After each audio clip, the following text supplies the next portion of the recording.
you're going to find out that jumping on is a lot easier than jumping off. I don't have to tell you things are bad. Everybody knows things are bad. It's a depression. Everybody's out of work or scared of losing their job. The dollar buys a nickel's worth. Banks are going bust. Shopkeepers keep a gun under the counter. Punks are running wild in the street, and there's nobody anywhere who seems to know what to do, and there's no end to it. We know. The air is unfit to breathe. Our food is unfit to eat. We sit watching our TVs while some local newscaster tells us today we had 15 homicides and 63 violent crimes, as if that's the way it's supposed to be. We know things are bad, worse than bad. Just leave us alone. Well, I'm not going to leave you alone. I want you to get mad. I don't want you to protest. I don't want you to riot. I don't want you to write to your congressman because I wouldn't know what to tell you to write. I don't know what to do about the depression and the inflation and the Russians and the crime in the street. All I know is that first, you've got to get mad. All right, it's happening. Welcome, guys. We're doing it again. Back with another ThinkStopper. Actually, this is episode 25, dude. We hit the what is it? The 25, the quarter century mark. Quarter century mark. We fucking did it. Most podcasts. Centennial. There you go. Yeah, most podcasts like die off at like what fucking seven, maybe 14. So we're pushing. We got longevity on our side. We're making it. But guys, again, here we are, ThinkStopper, back at it. The conversation that you can't have with just anybody. So you know how it is. It's open for everything. But I'm Trez Mala, obviously. I'm your guy. And then we got Mikey Slyman here. Yo. Mr. Easy Bail Bonds. We're back in this. Yeah, dude. Fucking bailing people out and shit. But we had a good podcast last one. That one's about ready to go up. We had John Oscar and the Bird. Oh yeah. We had the Bird. We had the anti-ventriloquist out here on the last one, and he broke out into the deal with the Bird on the podcast. So it was hilarious because it's all just audio only. He had all these like visual props. That's hilarious. Like, dude, this is awesome. We're going there. Yeah. We're in the fucking zone. Yeah, we've reached new levels. And then we had a buddy. It was a kind of like a little reunion deal, but we started getting into it towards. Oh, it was awesome. Yeah. They started getting it. The two guests, Deuce or Dregs. Yep, Dregs Deuce. But they were getting it. They're all like old school buddies from the pizza party. We all used to work together in a pizza store together for like 5 years. And when I knew we had John coming on, I was like, I gotta bring his nemesis. You know what I mean? Because they used to go at it. They were both. They both worked at my pizza restaurant, and they were both delivery drivers, and they had like an hour overlap. So 4 days a week, that 1 hour was like the golden hour. Like they would just fucking squawk back and forth, and it was hilarious. Yeah, they did. John was getting hyped. John don't back down. He's hilarious. Yeah, he knew how to push his buttons too. Dregs knew how to push those buttons. It was fun to watch. I just sat back and had a smoke, and I was like, oh yeah, this is good. I wish we had it on TV. There's a couple of veins popping there, but it was all good because they're all friends and hugs. No, that's the dynamic. Like that's just how they are. They hugs and kisses. Just fucking go at it, and then they shake hands and go home. Yeah, and then I could only imagine you walk in. It'd be like the classic scene in like in a movie or a show. You walk in to like order your pizza, and there's these two people just fucking going at it right there behind the counter, frothing at the mouth, yelling, and turn around, like, "Hey, what can we get you?" Yeah, you know. No, we would tell customers, "You need to wait. Hold on a fucking minute. Just wait a fucking minute. We're getting to the bottom of this. We're gonna figure this out. Just fucking wait." We got a Super Mario score Our to settle. pizza shop was so much fun that customers would just come and never leave. They would just hang out all day, like because they just wanted to see the show. Like that was just two characters. Like there was more. It was like weird. Yeah. It was like the animated like animals at fucking Chuck E. Cheese. Like every 45 minutes there's a show. It was like weird like that. Hey. What was the what was the other one? It was like it wasn't Chuck E. Cheese, but it was like Andy's. It was like there was Pistol Pete's. There was like something like Andy Harkle Rhodes. Here? No, it was a California thing, I think. But they had the little band that would play, the little riverboat band and all that shit that would go on. Someone told me that, is it called the Golden Tiki? Is that the guy that owns Evil Pie? He owns a tiki place over in Chinatown. That might be, yeah. I think it's called the Golden. Someone told me he bought some of those Chuck E. Cheese things and he plays them to like surf music and shit. Nice. At the Golden Tiki. Oh, really? Yeah.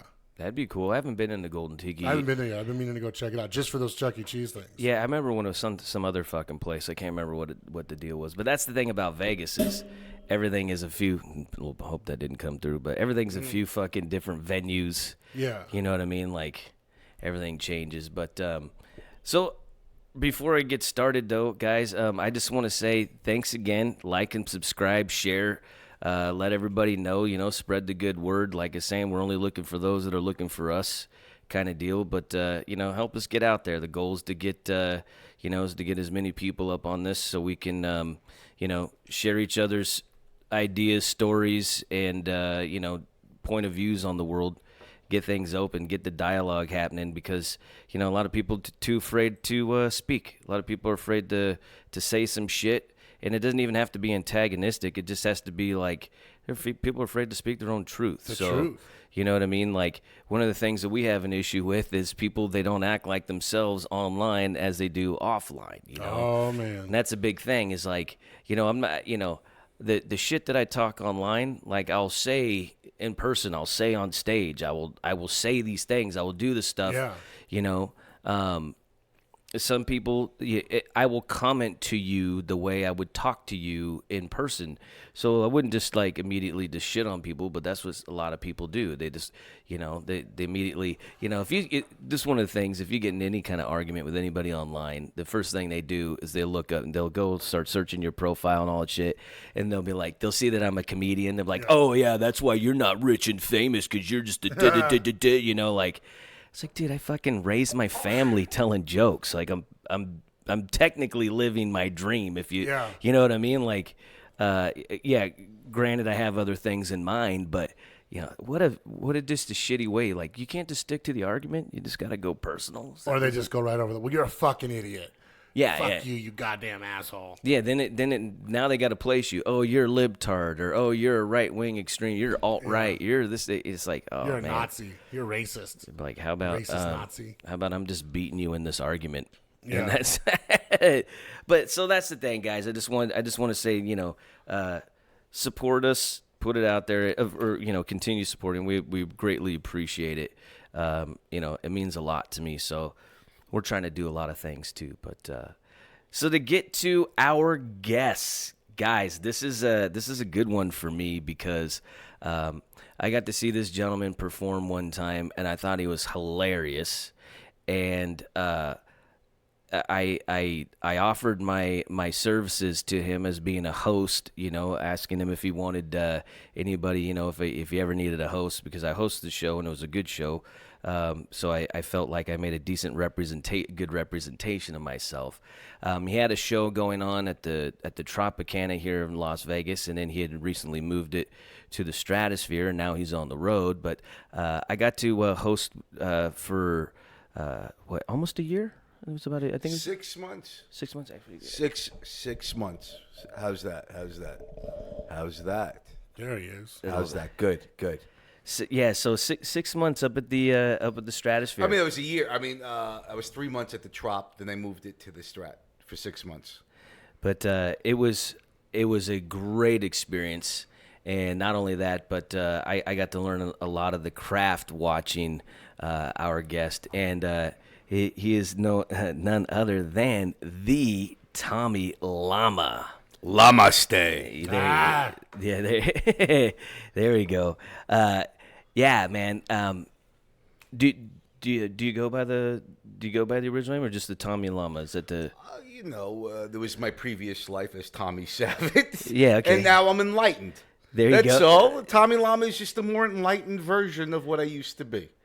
There you go. And so I got to do these shows with you, and one of the things that let me on top of the writing and the professionalism, but one of the things that let me know that I knew it was a good you were a great person to step to ask to work with and stuff like that is and I don't want to let the cat out of the bag, but he's got characters. Oh. He's got he's got these different characters, and he'd go up on stage and he'd do them, and he'd be 3 acts. Nice. You know what I mean? Or 3 acts, right? And then they were all different different characters, and when we would get done is what I'd say like 90% of the time people didn't know that it was just one guy.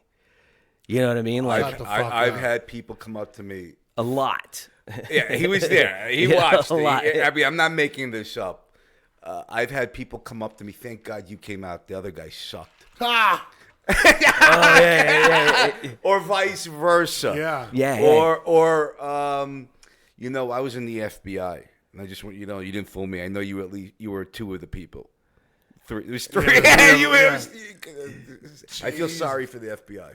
Yeah. That's Well, they got the first two buildings. They missed building 7, so it makes sense. Yeah, there you go. And then I had people come to see me, and then the ones that knew me, they saw some other act they didn't like, and they were very upset till the act that they liked came out. And you never know which act they like. Everyone. Yeah. Well, they're different, so it's like 3 different comedians, right? So you don't know. And there's no overlapping between the voice, but the expressions or the vocabulary. Yeah. You know what I mean? Like 3 totally different people. yeah, completely. And one of the things is I do similarly the same thing. I have my British guy. I would have him host as the British guy. So Nice. whatever he wanted to do, he had free reign. Yeah. So he'd just be like, so we would go up there and just do different shit, and fuck, it was great. It was like we had some shows where like pure magic. You know what I mean? Yeah. Like we walked out of there like I had a needle, a comedy fucking needle hanging out of my arm, just fucking. You know what I mean? Just high as shit, dude. Because people would come out there, I'm like, oh my god, and then I would drop the like part of my British act is I drop the accent, and sometimes I purposefully do it, sometimes I just do it to see if they catch on. Yeah. You know what I mean? And there's times where I would get off stage and it'd be like, oh, the Russian dude and the British guy were crushing it all day. You know what I mean? We're like, I'd be like, oh man, that's just, you have no idea how good that feels, And then people would come up to me, like British people, like, so where are you from? I'm like, oh, I'm not British. Like, oh, come on, man. Yeah. Like, really? And I'm like, I'm not British. Like Fucking Long Beach, bro. yeah, dude. Fucking Long Beach, bro. Yeah, but people ask me when I do my Southern, because I just naturally picked up like a Southern accent, kind of just, I don't know, just the way I talk, and maybe it's because I'm always stoned. It's the easiest way to get it out, and Kind of George Bushy. a little bit, nuclear, Yeah. But people be like, they're like, where you from the South? I'm like, Southern California. Like we say wash down there. Yep. But No, no, Confederate flags in Southern California. actually in my neighborhood there used to be, but those were like, I don't know if those were like rebel flags or if those were like Leonard Skinner banners. Yeah. You know what I mean? Like True. if that was like they had the American Eagle, so it could have been like Northern Mexico. Yeah, It's got the- hybrid banner flag. Got the eagle in there, but no. So I got to do. And here's one of the things is when I first met Tommy, and I offered up to host and stuff like that. There was a little time, there's a little space in between, and then I had realized that he had got lined up with a dude here in town. Not the, not the, and Do what you got to do. Do what you got to do. It's true. It's true. And the thing here with that is like I was like, oh man, I wish I could have told you about him a little earlier. You know what I mean? Save you the aggravation. But that guy's still schlepping along. Was there aggravation? He's I dealt with a marketing team that pilfered, inept, stole my Facebook group page. Oh shit! They what they did was they built up my thing, but Facebook doesn't protect you. So if your administrators throw you out, you're out. Even though it's my page. And they converted it into the Las Vegas restaurant. It's in secret, but I see what's going. And one of the marketing team partners is very famous. He was one of the original Wolf of Wall Street guys. Okay. Not in the movie, based on the true real guy, story. the legit- Locked up. Yeah. A locked up embezzler, fraud. Yep. And that was my Scoundrel. marketing team. Yep. That was my marketing That team. was yeah. It's true. It's true. Scoundrels. Fuck. Yeah, dude, it was some greasy shit, dude. So as soon as the deal was up, the contract was up, you're like, Bye. I'm Bye out. bye. I'm hitting the I'm king of the out. road. Yeah. And you've been on the road. And you've been doing a lot, dude. Yeah, and what's good was that when I was at the Stratosphere, because I at the Tropicana I was just doing one act, but at the Stratosphere I was able to work. It was like a nice dojo. Yeah. Oh, And yeah. I was working out the 3 characters night after night, and now. What's happened is I get booked. I get the club owners that are open to this, they'll book all 3 acts for the whole show, so I get paid for each one. Oh shit. Yeah, Nice. or two of them. Two I or don't three, care. one, three, Some yeah. of the 1, 2, 3, but I have that option. Yeah. And like my alter ego Shlemenko from the Ukraine, he's from Chernobyl. Yeah. He's we're doing the Hard Rock Hard Rock Casino in Lake Tahoe. Oh nice. We got a booking. It's gonna be billboards, everything, and it's Tommy Lama and Oh shit. the two Shlemenko. of them. Yeah. 2 of them. Whichever one they like. I don't care. And they learn, like, even though they're all me, They're different. Yeah, they take on. No, it's just kind of like a Tony Clifton type status. 100%. You know what I mean? Like, Yes. yeah, man. Yes, it's really a mind bend. Yeah. It Well, really is a playing with the audience's mind. And it's fun. It's the way I look at it, as far as like how the way I can describe it when I get into doing the characters and all that stuff, because the same thing happens with me. Like the language changes. Like I don't even have that in my vocabulary. Where did that come from? Yeah. You know what I mean? Like I don't even speak like that. I don't even know these references. It's almost like I'm just kind of just Channeling it. yeah, right. Yeah. And the thing is being able to switch gears and to completely like change. That's a talent. That's a muscle that not really doesn't. As a working comedian, you tend to just go with the bread and butter as much as possible. You really don't not a whole lot of people are really out there pushing it and once you it's start getting obvious, it, yeah. you got to keep it going. So that whole thing, watching that and then being a part of that, being able to do that, that really helped me out. But I would watch him. One of the things, though, this is the thing, I want to. When he'd be up there or when Shlemenko's up there, I should actually, because each one's and he had this thing where he had all these lollipops. He had all these suckers. Yeah. And like if they didn't laugh, he would fucking fire them into the crowd, dude. Nice. And like he was, throwing Just them. a fucking mean Russian. It wasn't. fucking- Yeah, it wasn't. It was like like a guy throwing the playing cards to where they stick in the watermelons. He was firing them out like that, and it was fine. And we probably did like a dozen shows like that. And I was Those like, flat doctor office Yeah, ones exactly. with the clear cellophane. I could picture. Yeah, yeah, no, totally. And he'd be sucking on one. He'd just like just throw it in there.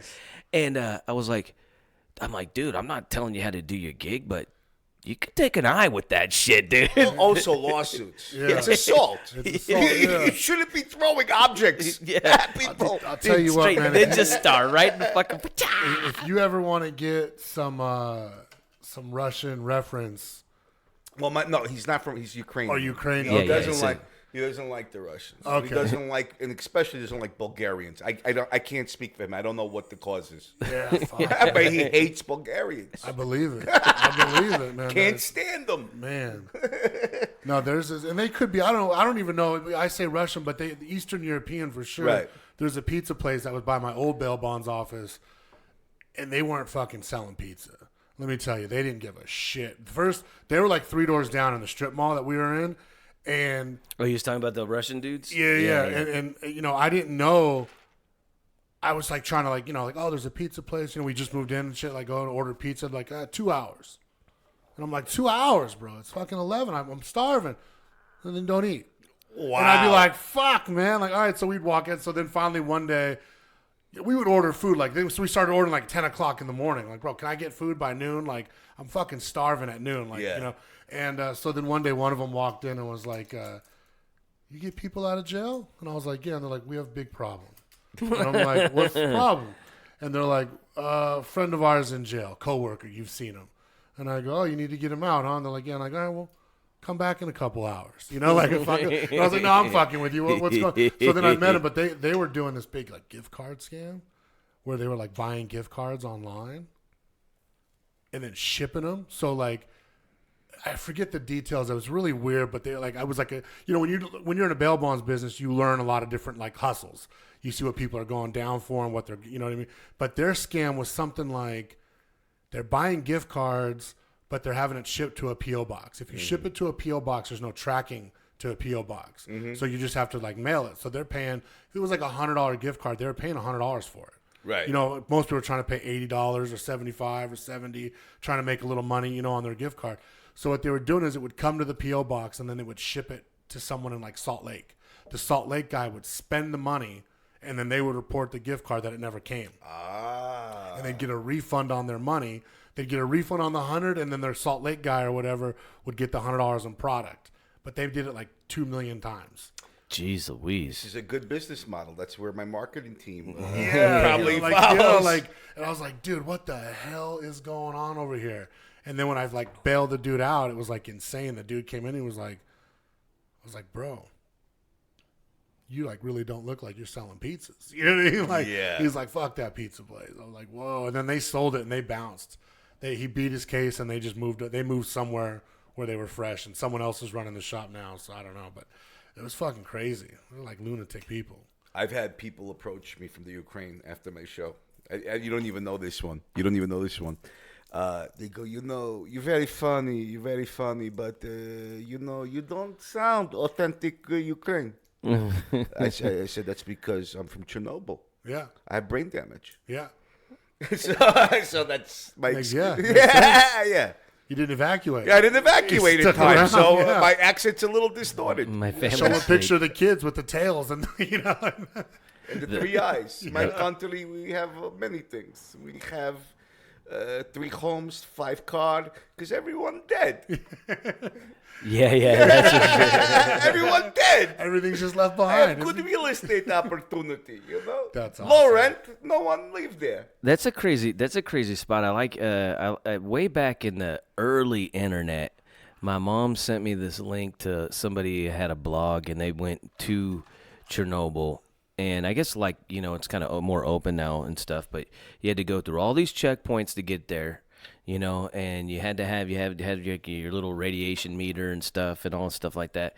But this person went and they got to go around and they took a lot of pictures and it was just like everything just stopped. Like, you know what I mean? It's creepy. It's a weird place. Like there's like plates of food that were left out. The school class, you can tell there's still like, jackets hanging up and and there was a parade going on. They just left mid-parade, like all these little bikes. Well, there was that amusement park too that was about to open. It never opened, so it was like still new there. Oh, crazy, dude. Vice, that's kind of what got Vice famous was they did when they first started Vice.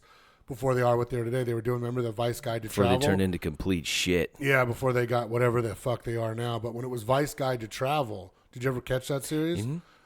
They went to Chernobyl, and they were like running. I was like, oh my god, this is the craziest thing ever. No, totally. There's that's the Vice I liked. Yeah, well, that was before. That was like when they were hungry and before they started getting that HBO money and all that shit, dude. And that's when they started.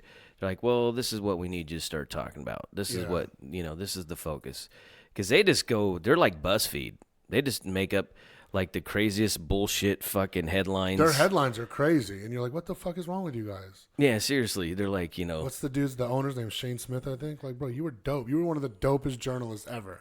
No, dude. Now they've really like they're the snake eating their own tail. When they went to was it Afghanistan or Pakistan? Did you see that one? Mm-mm. They went to the fucking this bazaar in I think it was. I'm pretty sure it was Afghanistan or Pakistan.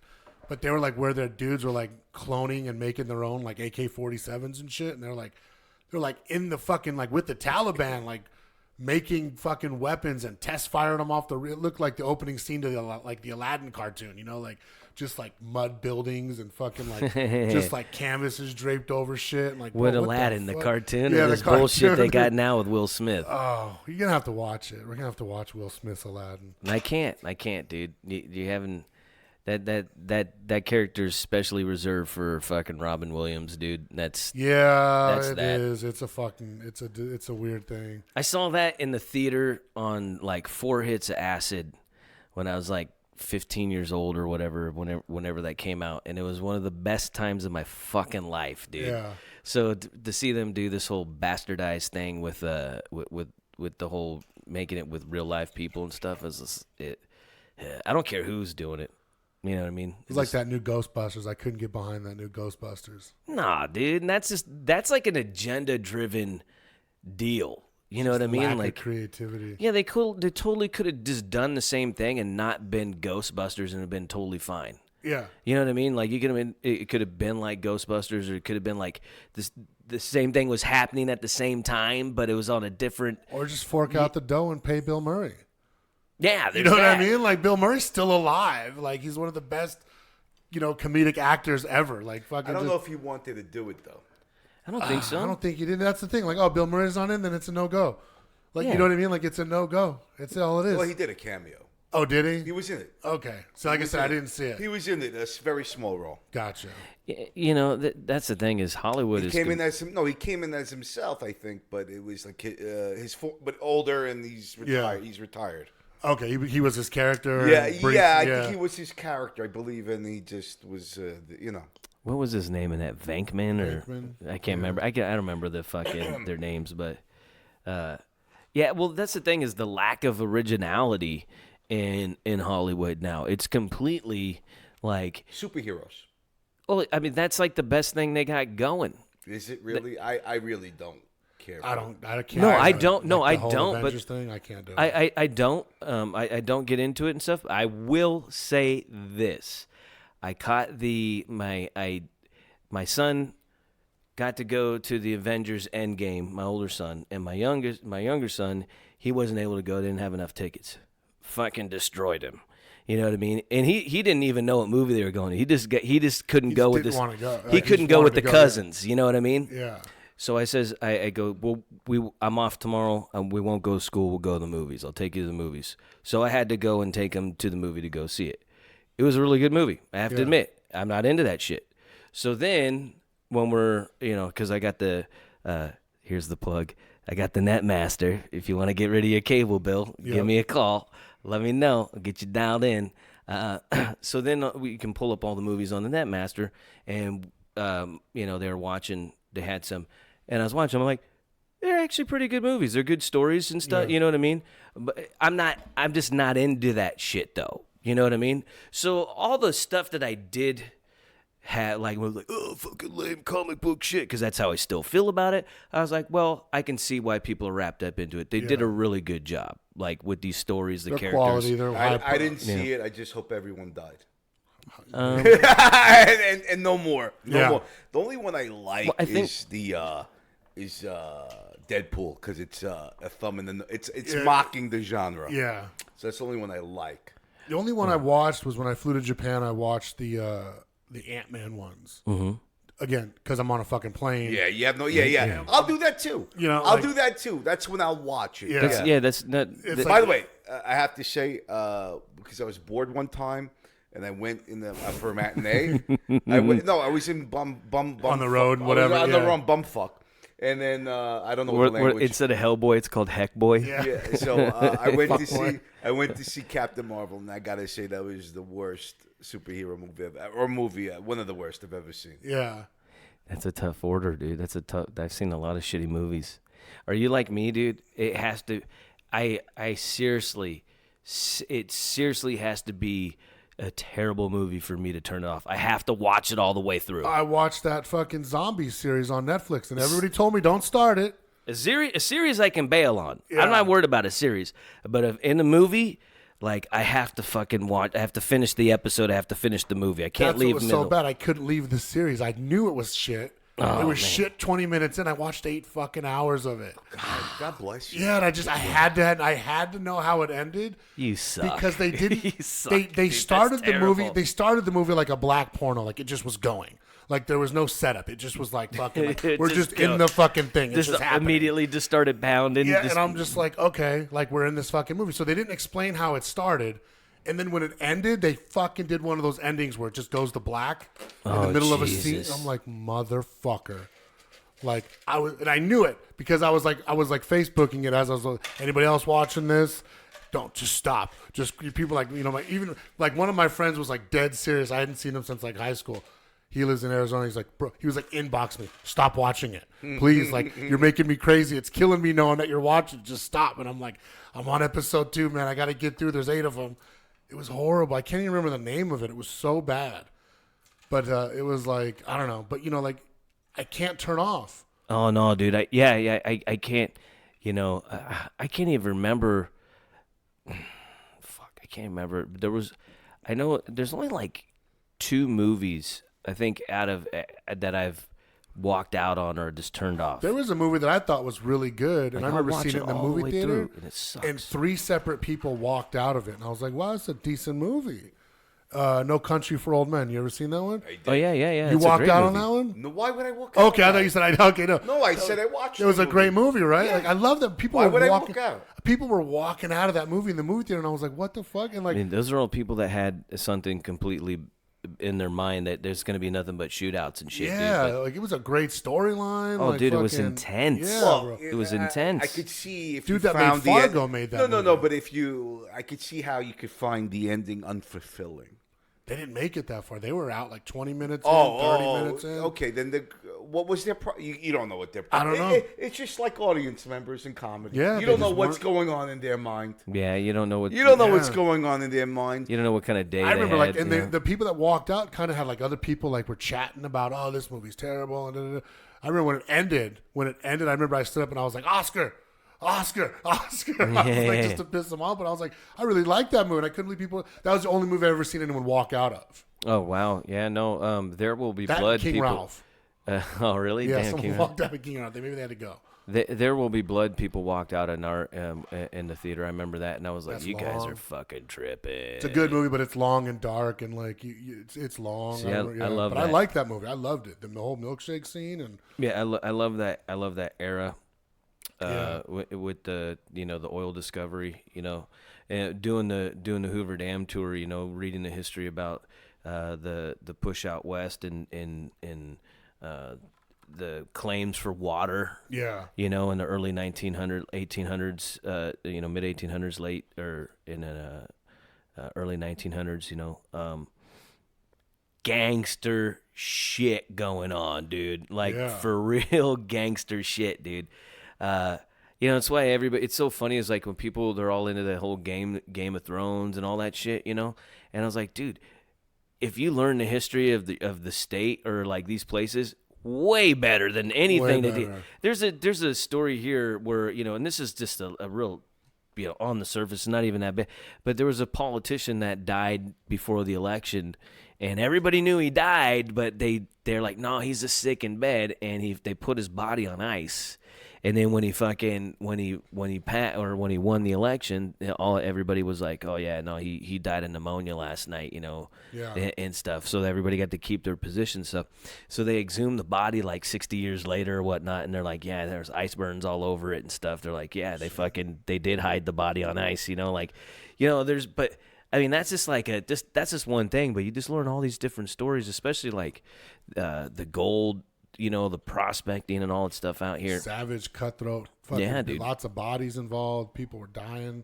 And then, just in Vegas, the Stewart family, the whole shootout with this guy, like, lost his land out here. He was foreclosed on by another dude, and he gave up his, he didn't even protest. He's like, yeah, if 2 days later the dude gets in a shootout with the guy's, like, ranch hands and dies, and like they wouldn't kill this motherfucker. And then the wife's like, nah, I'm taking over, and then she runs fucking Vegas and Helen J. Stewart. yeah, the Stewart, like you're like, whoa, dude, there's some amazing shit going on, but everybody wants to listen to this fucking Fuckery. I've never seen Game of Thrones. I do, and tonight is the final episode. I'm putting it on hold. Nice. For this. Oh, for wow. this. No, And, look at you. when I go home, I will watch it. The final.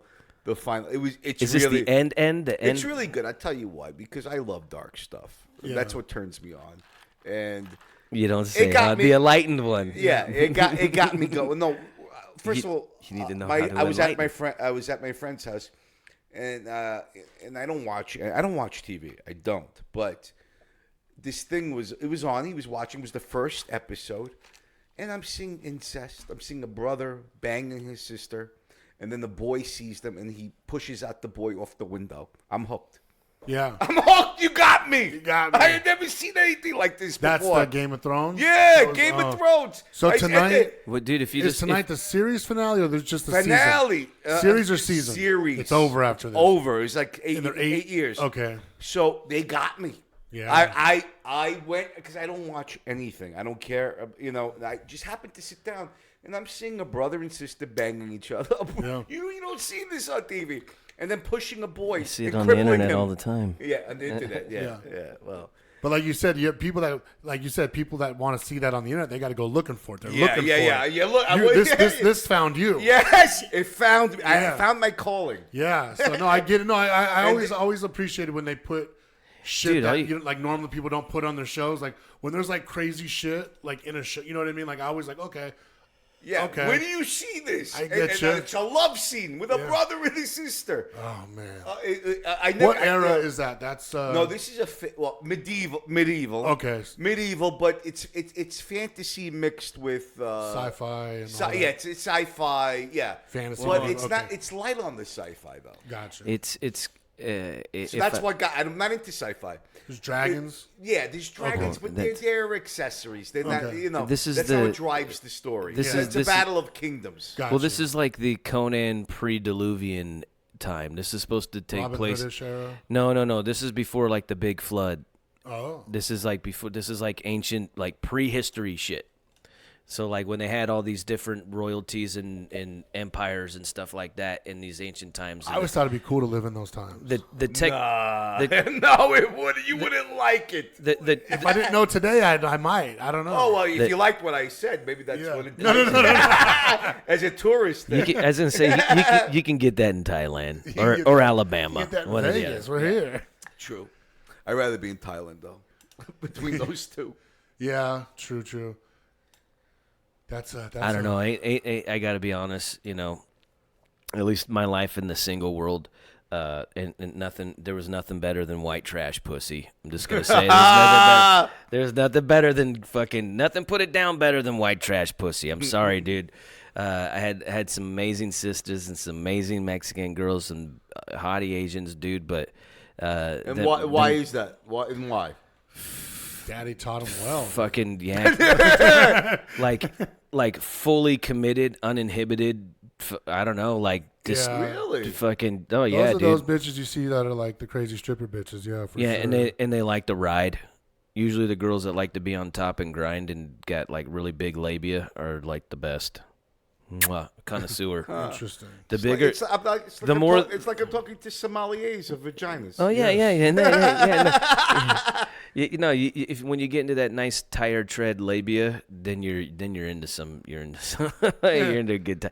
I remember one time I was hooking up with this chick, dude, and I just put my hand down her pants, and it was like it was just like this handful of like pussy lips, and I'm like, oh, we're gonna have a great time. Like I just know, like Yeah.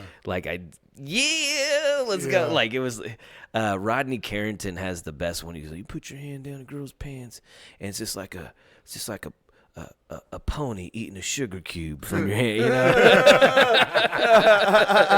I was like, there's no better description, man. I was like, eating a sugar cube. That's hilarious. But yeah, we went from Game of Thrones to talking about big labia. No, but white trash pussy, dude. It's always been good. It's been amazing head too. That and black chicks, amazing head. The best. The same. Just saying. I don't know how that came back. My experience. Can't speak for all of them. I will though. So what? You're on the road. I'm on the road. Right now I'm in town. A rare appearance. I've been gone since February. Oh, wow. I just got back last Sunday. You just came back from. Well, you were in Canada for a good stretch there, right? A great stretch of Canada, and I did a week in New Jersey, New York. Okay. Where are you from originally? Brooklyn. Okay. And So now it didn't sound like you were wearing the Reno shirt, but you don't have a Reno accent. no, yeah. I just like the Reno. I was in Reno and I got the shirt, so I I just survived. like Yeah. it. Reno.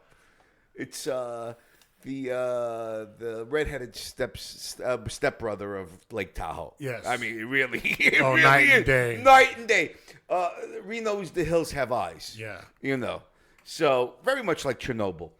So There's like earthquakes up there all the time. yeah, it's just Well, Reno has that. There's a Walgreens right by UNR. Yeah. And it's on a bridge. You ever been by this one?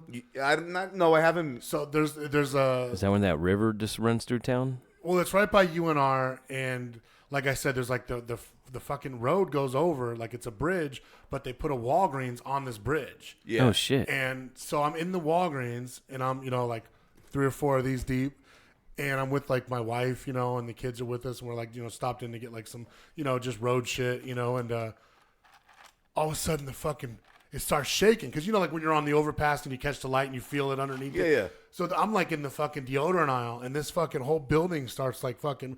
I was like, oh shit. I was like, Danny, get the kids. And I was like reaching for like trying to grab both sides of the aisle at the same time. And everybody looked at me like, fuck you doing, retard? And I was like, the fucking building's shaking. They're like, yeah, we're on a bridge. And I was like, I did not know that. Fuck Yeah. Reno.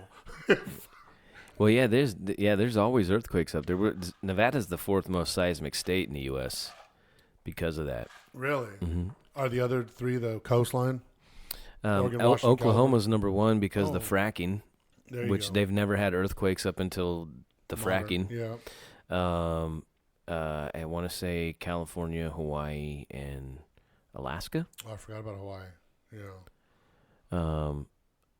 I could be mistaken. It could be like Oregon involved in there since it's so close to California. But yeah, Nevada, So do California. you keep a place here? I live here. Okay, this is home. I live in Henderson, actually. Okay, gotcha. Yeah. And then you just go. You I just stay go. gone. I just go. I'm leaving in 2 weeks. I'm doing the Calgary for 2 weeks, and then I'm doing the Northwest, Oregon and Washington State, and then I'm doing it's near Lake Tahoe, Carson City. Oh yeah. Yeah. So another crazy I'm all place. over the place. Yeah. Just random. Yeah. San Francisco, just everywhere. How's this San Francisco comedy scene? Well, I do actually. I predominantly do the Mill Valley Theater, which is outside of San Francisco. It's the Throckmorton Theater, and I got to work. I got to meet Robin Williams. Oh, nice. Dana Carvey goes there. It's one of my favorite venues to Yeah. ever perform in. It's class. Nice. And you got Mort Saul, and I've heard that about San Francisco a Yeah, lot. That it's yeah. like it's more like a sophisticated. Yeah. Not sophisticated crowd, but like a higher educated comedy Yes. audience. They if that can, makes yes. sense, yeah. Yeah. Like they're really there for the comedy. You got to bring it there for sure. Well, yeah, the jokes can have layers to them. Mm-hmm. You Yeah. know. Well, you just did San Francisco too, right? Not that long ago. Yeah, last June. Okay. Almost Yeah. a year now. But that was really surprising because I got to do the tinfoil hat with Sam Tripoli when we went up there. Where was that? And we went to Cobb's in San Oh, Francisco. nice. Yeah, I remember that. I remember seeing the advertisement for that. And then the Punchline the next night in Sacramento, and sold out both nights. But which was really cool because there was a festival going on. There was the Cluster Fest, the comedy festival. So they had all, and it was really surprising that that we were able to fill up Cobb's when this is like Yeah. not too far, like a mile or two down the road. But the other thing was really, really surprised that hardcore, anti-politically correct conspiracy jokes went over great. Well, because they live there, and Sam Tripoli and yourselves give them a venue to witness this. Yeah. You don't get that, so you guys were probably a very refreshing treat. Yeah, No, yeah, breath it of was- fresh air for sure. Breath of fresh air, Yeah. and you're appealing to that crowd that's starving for that. Yeah, it was. Because they're not getting it from the other clubs. I No, promise you know, you. I mean, 9 I out of promise 10, you. You go to 9 out of 10 comedy shows and you just sit there because it's the same You know, they premises and the yeah. same. Well, it's funny too. the pandering. We see the it- pandering. Yeah, and the pandering. yeah. They got any pandering going on? Yeah, a lot of What- pandering. What is Alex Elkin? I think he has the Pander Bear, where it's like The a panda. Pander Bear? Yeah, Really? it's called the Pander Bear. Yeah. Yeah.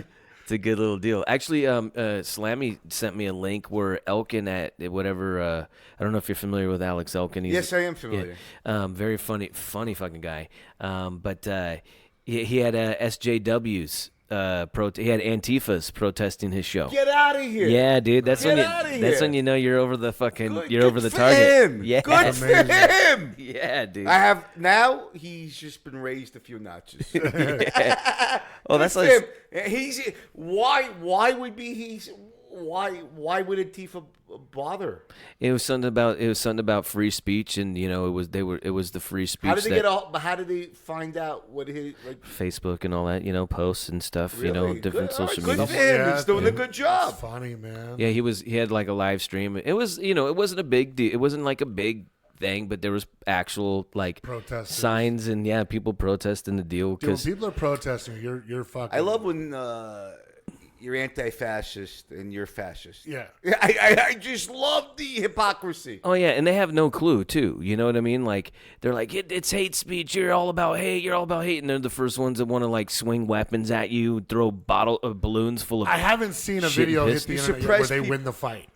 You know what I mean? Like they're always getting their asses kicked. Yeah. No, yeah. that's not true. Is there was those clashes at Berkeley, and some of them were they were able to hide behind the police. Well, that's what and I'm saying. the Yeah, stuff. they're not winning. Yeah, they're but I mean, attacking well, old people and ripping hats off old people, and you know what I mean. Well, and all that other shit.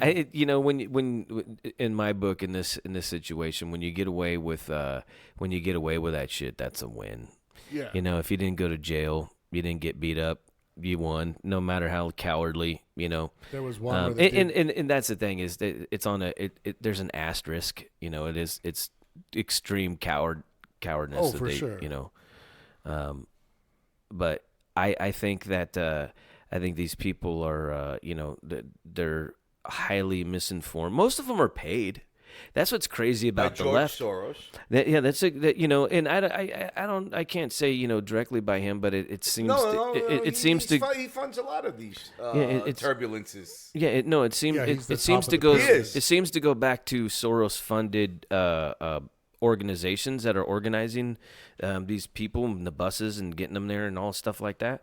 But one of the things is like the Democrats, like a lot of the whole thing with like the whole, and I'm not trumping here, but this has been proven. A lot of the people that were on video caught as like being extreme right, or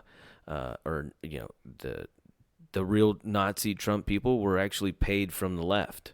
And these people were, a lot of them were just apolitical. They were just cut a check and they followed through. You know what I mean? But the thing about it is like when you have these people on the left who the left used to be all about free speech. The left was all about we need a voice for both sides. You can't just because remember talk radio was all conservative and they were like we wanted. The only thing is liberal talk radio always failed. Always. You know what I mean? Like it always it's a lot of the ideologies really fucking fall by the wayside. It's all I mean seriously it's a high level of hypnosis that they operate, most of the political world anyways, either side, but they were all about free speech. Now they're all about shutting everything down under the guise of free speech, but it's not even free speech anymore. Now it's like we need to protect feelings. Yeah, and there's like the select few that can talk. Yeah, and it is, and that's what's crazy is like I hate, Dregs had a little bit of the Dregs was supporting a little bit of that argument about the pub. It's not a it's not a public utility. It's a private platform. You're talking about for like the censorship of the Alex Jones. It's like, dude, why are they only censoring conservative people? Yeah. Why are they? You know what I mean? Like, why are they censoring people with these like anything that goes against big pharma, anything that goes against the war, anything that goes against the left is being censored. Yeah. You know? And there's like millions of fake news, and then they're even pushing like satire news as real news, and no one's correcting it, you know, and it's all anti-right stuff. It's just weird. It's a weird time. Well, you know, what's funny too is it seems like more and more stuff that people are like putting up that is supposed to be like, because I got a lot of friends that'll put up all this stuff that's supposed to be like, you know, this right wing shit, but it's all like this right wing stuff that's like written by the left. You know, it was put out by like these sites that are supposed to look right wing, but everything is made to make it look or make conservatives look crazy, you know. And I'm not saying that they're not crazy. I mean, career politicians are fucking. They have to be crazy. Yeah. They have to be crazy because they have to conjure up things to be to stay relevant and to, you know, to use other people's money. That's just so funny about the Republican politicians are like, yeah, we're not into socialism, we're all this, but we're here to manage y'all's monies. Yeah, you know what I mean? Like we're here to, you know, it's like, come on, man.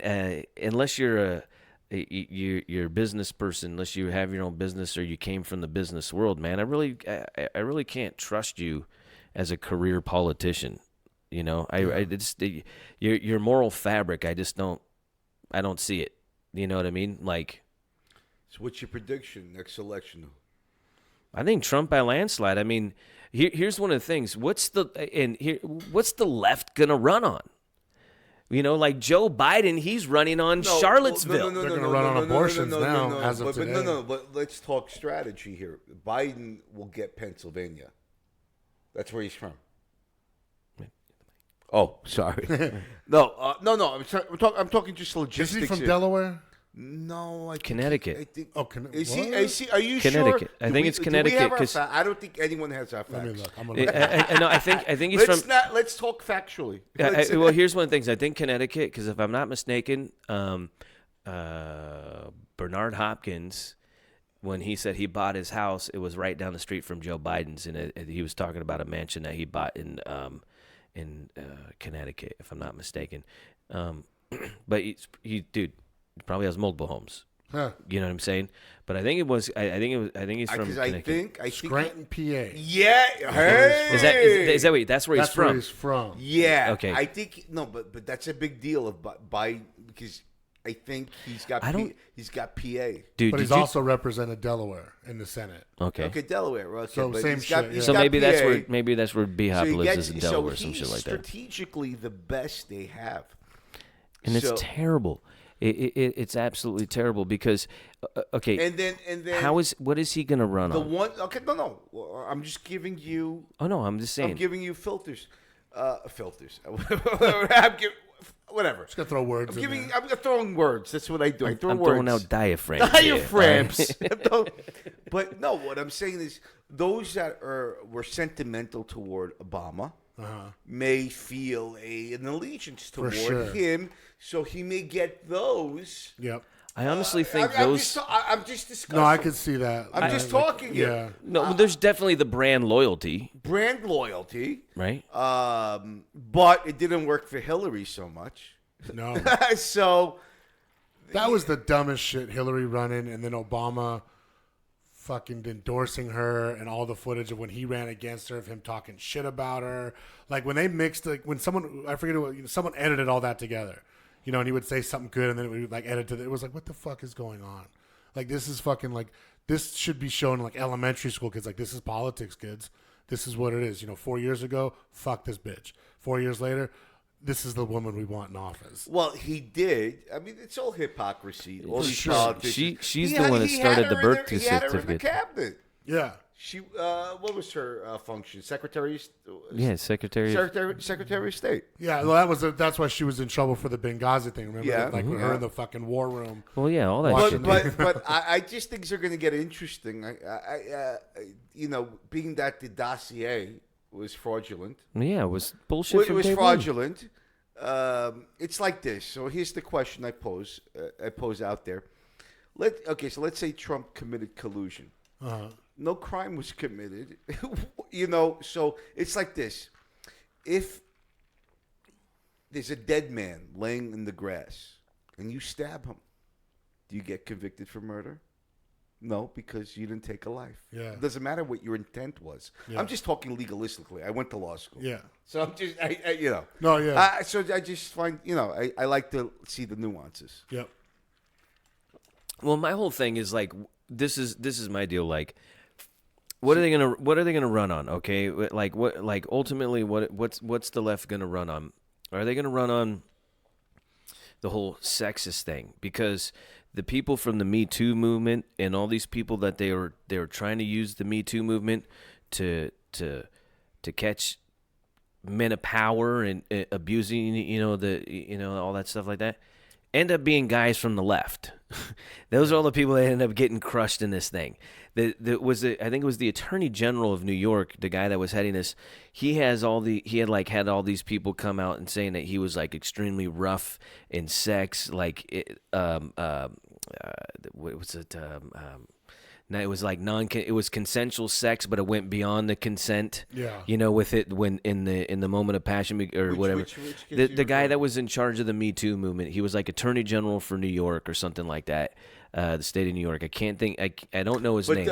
Ironically, but they had him on. They had him on SNL. They had him on all this stuff. They had him on, like they're championing this guy as being the great. And then all these women come out and like, no, dude, he's verbally abusive. He fucking and all stuff. So then, but then you have all these people in Hollywood, the Harvey Weinsteins and everybody getting busted. They're all big lefties. So you're not going to go with the Me Too movement. Now you have Joe Biden, right? And even on The View, they're holding his feet over the flames, asking him, like, hey, Joe, you want to apologize about all the groping, that you're touching the kids weird and shit. And they didn't say kids. They just leave it to the adults. They leave the fucking kids out of it. But you see these videos with him, and they're going to come up. They're going to come up more and more.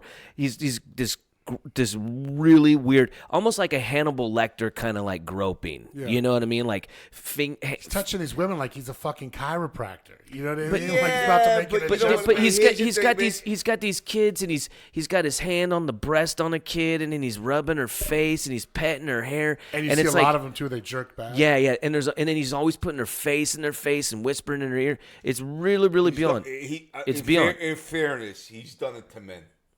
Not to the scope that he's done to women and He's children. done it more to women and children, but he's done it to men And when too. and when people are And backing I away, think but here's one of the things. Listen to this. This is a great one. Slammy sent me this one. He sent me this, and now it's all over. But he sent me this like a day or two ago.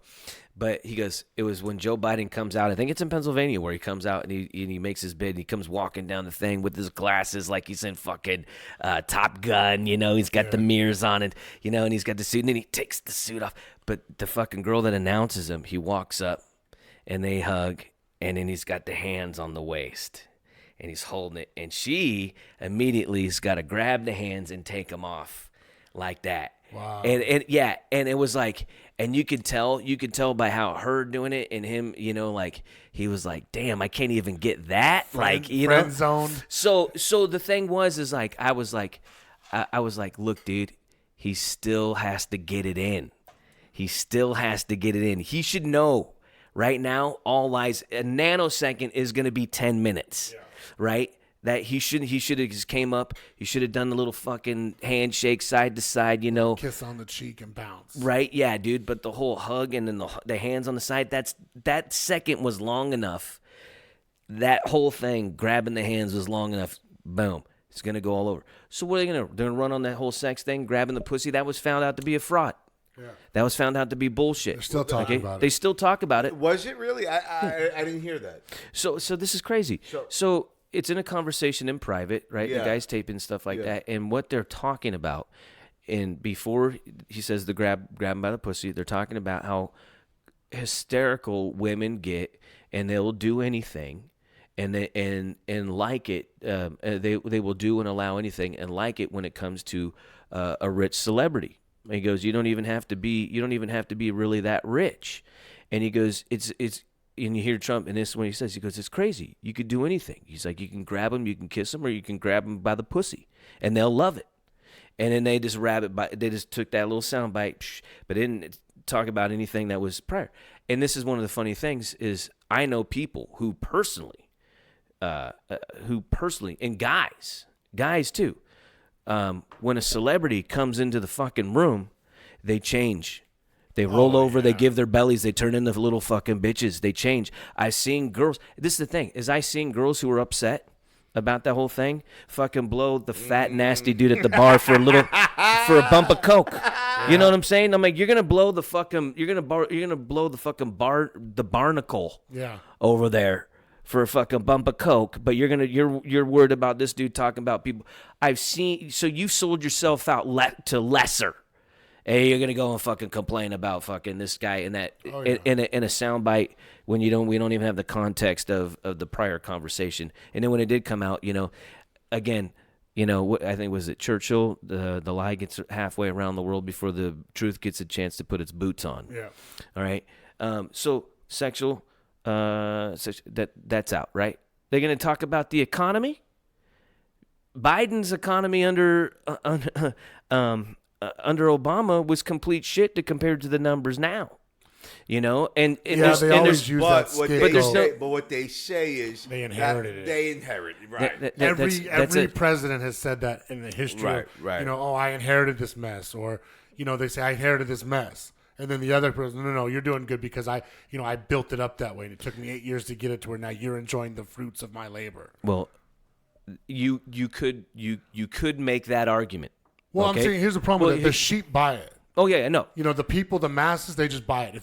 What they want to do is they take the good, because they want the good, and they run with it. You know what I mean? They just take all these little good things, and then they plant them in their heads, and then they grow like nice little plants, and then they have all this good stuff because that's what they want. Well, and when they want to hate, it's even worse. So they want to hear the good about the left, and they want to hate anything to do with the right. So that's how the basic average Joe Mass's mind works. It's crazy. Well, here's the thing, and this is where you could, like you said, you can make the case. You can find certain things, point out, right? And I'm sure we can find some bad things. Okay, but here's one of the deals. Okay, normally in every president, everybody. This is a logical fallacy because no one's really looking into the numbers. Everybody has just passed this on. Oh, well, was this last one that did this and did it right? But no one's really looking at numbers. I've been told this since we were kids, right? Yep. And has anybody looked into it? I know I haven't really looked into it until I started looking into it, right? Well, in this go round, all right, and what a lot of people don't know is the Federal Reserve runs everything, and that's the thing. Everybody's worried about these trade wars and these tariffs. It's the Federal Reserve, and the interest rate is the thing that controls everything. Now, when Trump was campaigning and he was like,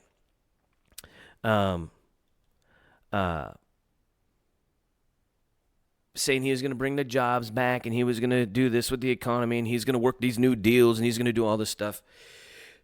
Obama, all the left, everybody was coming out, the whole left, all the pundits, everybody, how is he going to do this? He can't do this. This is impossible to do this. Obama couldn't do this and he was well liked by all the world leaders and and all stuff like that.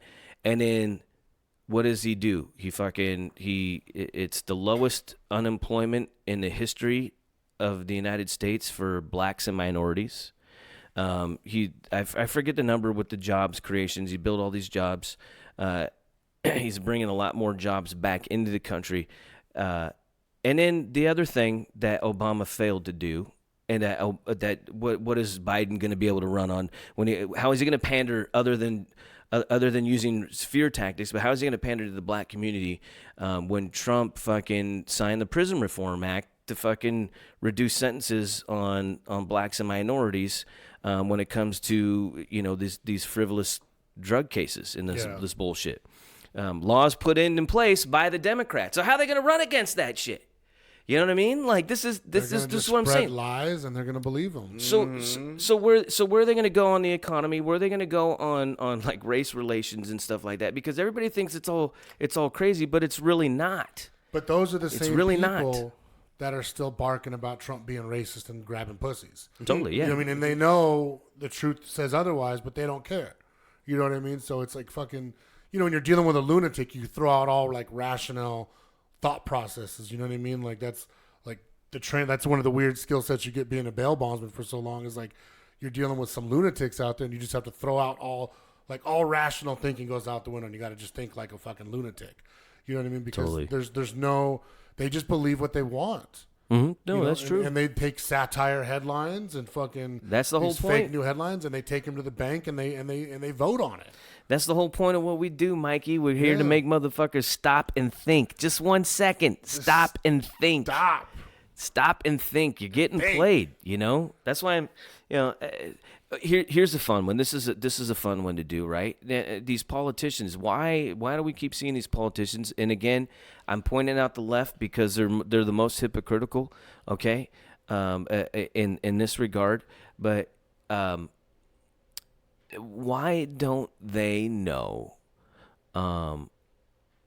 everything that they've done over these last 20, even 30 years has been recorded, documented, and easily recalled upon to pull up. Yeah. You know what I'm saying? Like they have video. They're pulling up these videos from the late 80s of Sanders going to Russia on his, you know what I mean, and doing all this stuff and talking about like saying all this like, you know, like, whoa, that's really un-American even back then.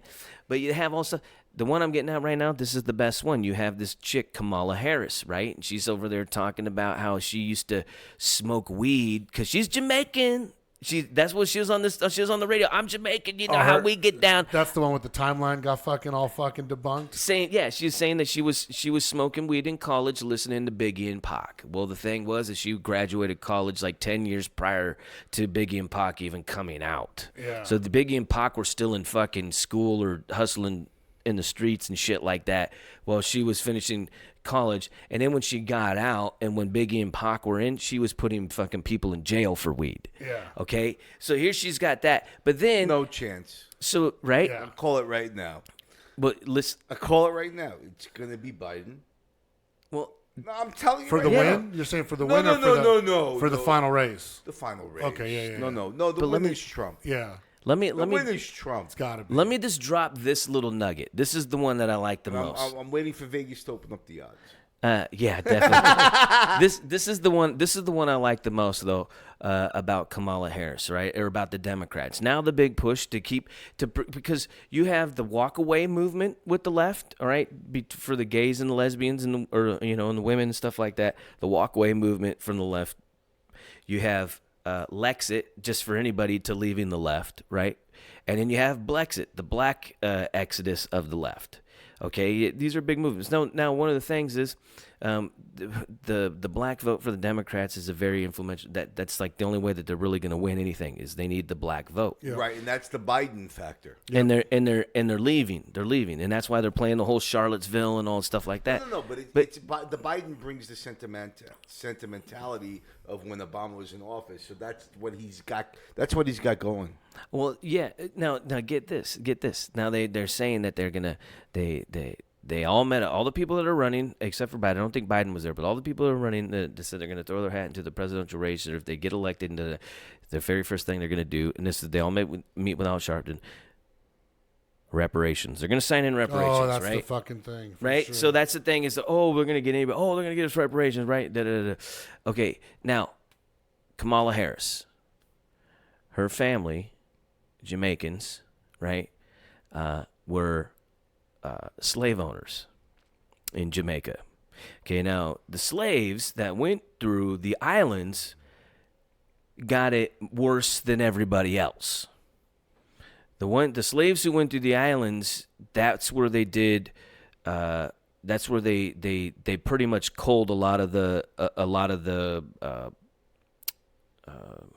alphas, if you will. That's where the buck breaking went down, and that's what her family did. Her family were buck breakers. What is buck breaker? Buck breaking is like the worst thing that you could do.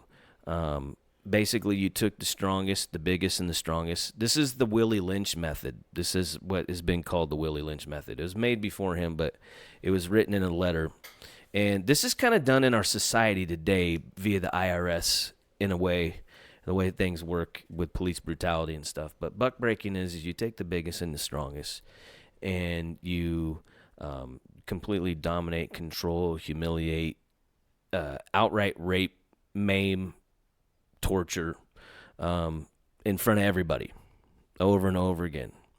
And basically what happens there is the mom is not going to let her children endure the same fate that just happened to dad. So now when the kid wants to do something, mom grabs him. Everybody, it's the crabs in the bucket. Yo, no, don't go out there. You're not going to do that. Da-da-da. Oh, no, you stay in line. So then keeps everybody in line. So then when people are need to be made example, you get into buck breaking. They take them out and they publicly do that. Yeah. By the way, I just want to say that Kamala Harris has 0% chance of making it. I don't know if you both are aware, she made a tremendous idiotic blunder. She was saying how we should explore felons having to vote. That's not the issue. So when the reporters go, I watch this, they go, oh, so what about pedophiles? Everything should be explored. Yeah. Pedophiles should have a right to vote. Yeah. Okay. Yeah. Goodbye. Goodbye. Bye-bye. Fucking bye. Bye-bye. Yeah. Over. Like you said. This is Ridiculous. Bye-bye. Yeah. Tommy, that's in a normal world, though. This is the deal. We're in a place where they're actually Good point. they're Count actually the pushing. point. Yep. They're actually pushing for this. I mean, there was already You're right. Pedophile. Right. You're pushing for pedophiles. they're trying to normalize They're it trying to every get day. they're trying to get put in on the LGBTQ. I Get out of here. They've been trying to push it in a couple. Who's they? Who's the they? NAMBLA, the North. Nambla's pushing with the L. NAMBLA and a pedophile. I think I forget what it's called. You know that? Yeah. No, Nothing surprises me. No, but there's people who they've been trying to normalize this for a long time, and NAMBLA has been, but I forget the other one. It's like Pedophiles of America or some shit like that. Prestigious group. Yeah, very yeah. Big political campaign donors, Yeah. No, but that's the thing is we're in a world. Okay, look at this. All right, here's a prime example of how fucked up this is. We have a 10-year-old boy named Desmond, who's transgender drag queen kid. They're pushing him in all these, the gender, hormone, whatever replacement, and it's all It's stuff. like the David Hogg of the fucking transgenders. Yeah. They just keep putting him in front of the camera. So, yeah, they keep putting this kid in front of the camera. He's dressed up in his drag, and it's supposed to be this whole free liberal and expressing himself. But they're pimping this kid out. He did Ellen, right? Yeah, they had him on Ellen. They had him on, like, USA or whatever, the morning shows That's and the all kid. stuff. You saw this. You know what we're talking about, right? No, I haven't seen this. He's the kid they had at the bars. So they had him so in New York, they had him in gay clubs at 3 a.m. in the morning, basically doing a little drag queen performance, a drag performance, and taking Basically dancing getting on tips. the bar. Yeah, In a costume. In a gay bar. At like 3 o'clock in the morning. Like, and this is supposed to be normal. Like, we're supposed to be okay with this. First of all, he's fucking 10. You know what I mean? Like, even if it wasn't. If it was a girl in a club dancing at 10, people would lose their shit. But it's this whole trend at a strip club. Yeah, and No, at a bar. No, I'm just saying Yeah. if it's a 10-year-old girl at a strip club. Yeah, we'd go nuts. You know what I mean? We'd Yeah. go fuck. Even if you took a 10-year-old girl into a regular fucking bar and just threw her up on the bar and was like, show everyone your dance. Like, what the fuck is wrong with you? yeah, dude, So why is it okay? I don't understand. So we have this push to normalize. Here's the thing. If the kid wants to play dress up, if the kid wants to do that, that's fine. If the kid wants to be trans, okay, he can be trans. But you don't need to parade him around. You don't need to pimp him out there, and you don't need, you know what I mean?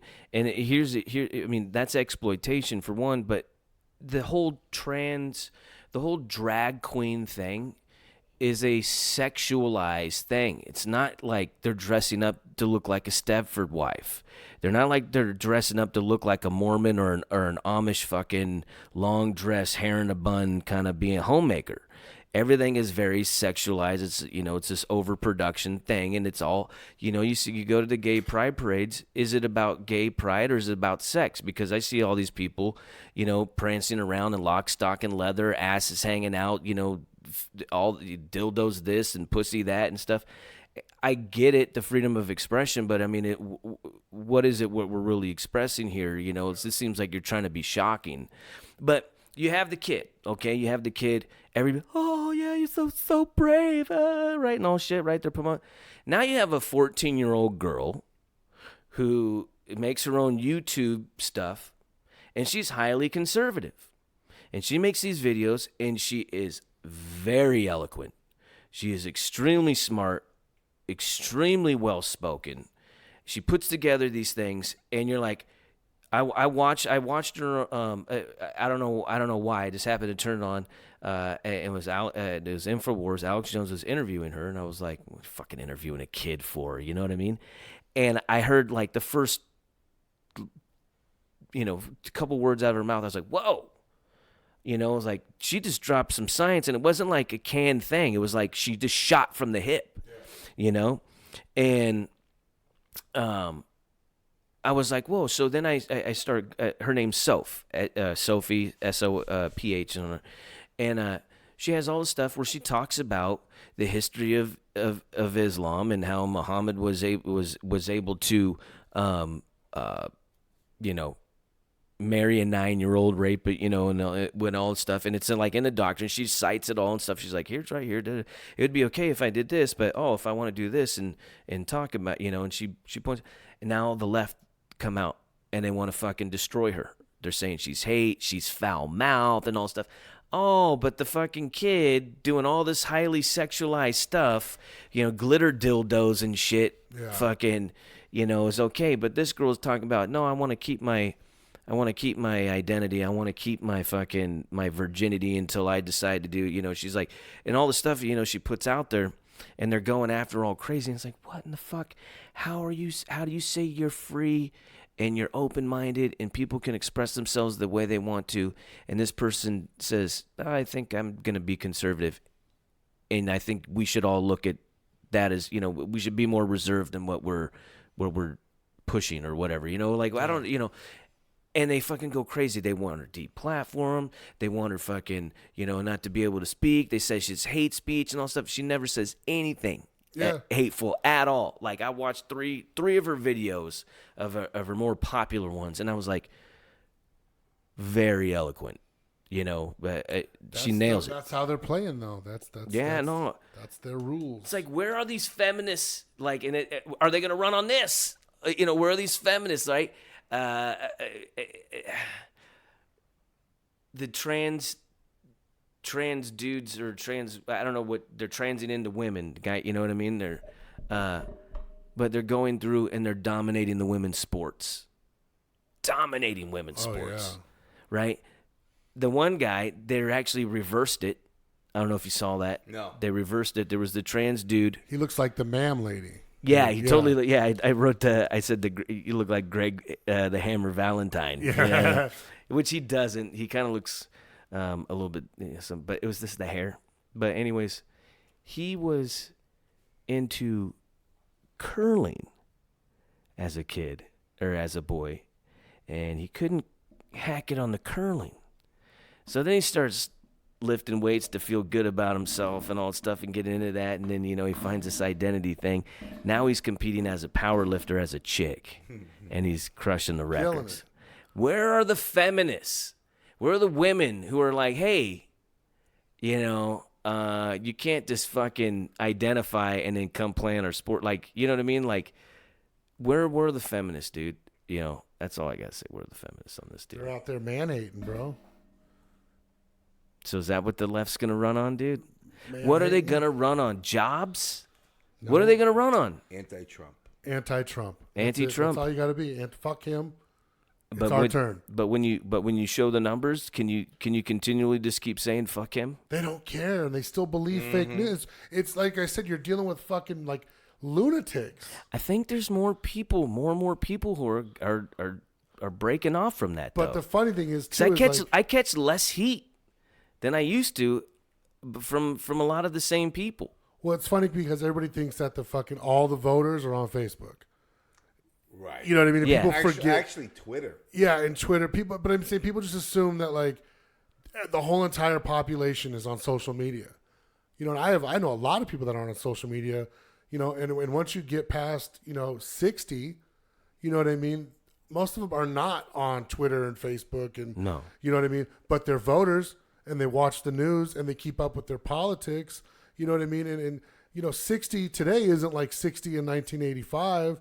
60-year-olds are out playing fucking tennis and shit, and squash. so are 70-year-olds. I just played squash today, man. I had a great fucking time. Really? Yeah, Lifetime Athletic, Fucking man. elitist over Yeah, here fucking- playing squash. I was trying it out, you know what I mean? I spent the Getting whole ready day for the there. country club life, huh? Yeah. Getting ready for the old club. So, no, we were, but I mean, like, in these older groups, they're not on social media. They don't even fucking have a say in this social, but everybody thinks because of what's happening on Facebook, is the end all be all. And that's what happened when Trump fucking won last time. He shows up and he wins, and it was like, oh shit, what happened? You know what I mean? Dude, Where did this guy come from with all these voters? Who are all these voters? And it's this non-social media. Groups. What's funny though is a lot of the stuff that the left was coming out with was shattered on, was debunked and shattered on social media, and there was other influence on social media. Outside of, say Trump, like there's, you had your Alex Jones, you had your Gavin McInnes, you had all these people, right? Crowders and everybody and stuff like that, Candace Owens, everybody. And that now they're looking at, and they're like, how do we lose? How do we lose? We had this thing lock, stock, how do we lose? And they're looking back at all the data, and they're just like, look, the shift went this way. Like these were the people. This is how we lost. They're looking at the old data.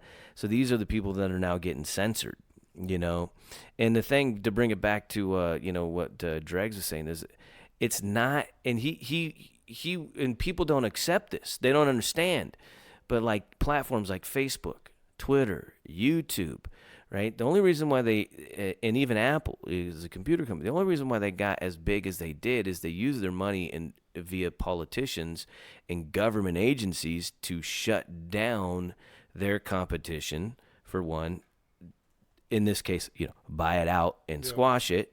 But the other thing is to make them go through all these hoops, and make it impossible. It's what, it's you have the nepotism type deal, or the cronyism, if you will. But the fuck, I forgot where I was going with the tech companies. What did I just say? Fuck, I lost myself, man. I was too busy thinking. Man, The social media companies were working with politicians.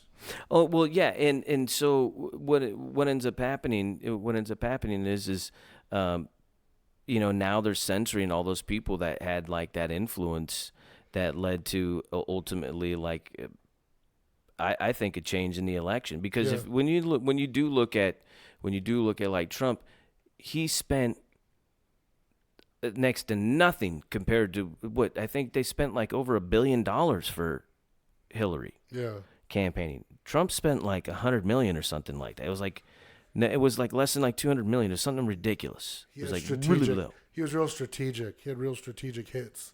And where were the feminists to support the fucking first female presidential campaign manager to win an election? Where were they on that? They're throwing eggs at her. They're throwing fucking eggs at her, dude. What the fuck? By the way, there's two types of feminists: the original and the second wave. Yeah. And the originals do not concur with the second wave.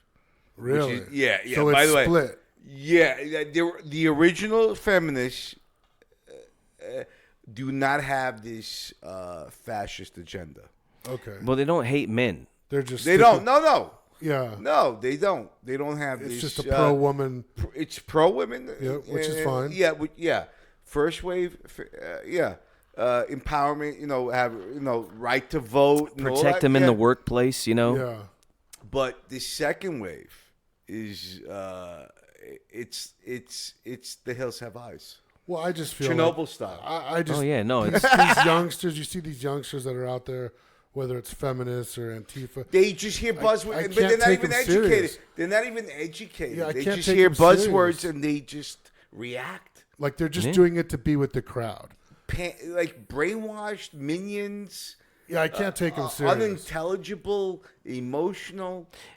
Everything is emotion driven. Everything There's a is bunch of them. We deal with a bunch of them on social media all the time, every man. day. You know, and I mean, a lot of the local people I run into are those people.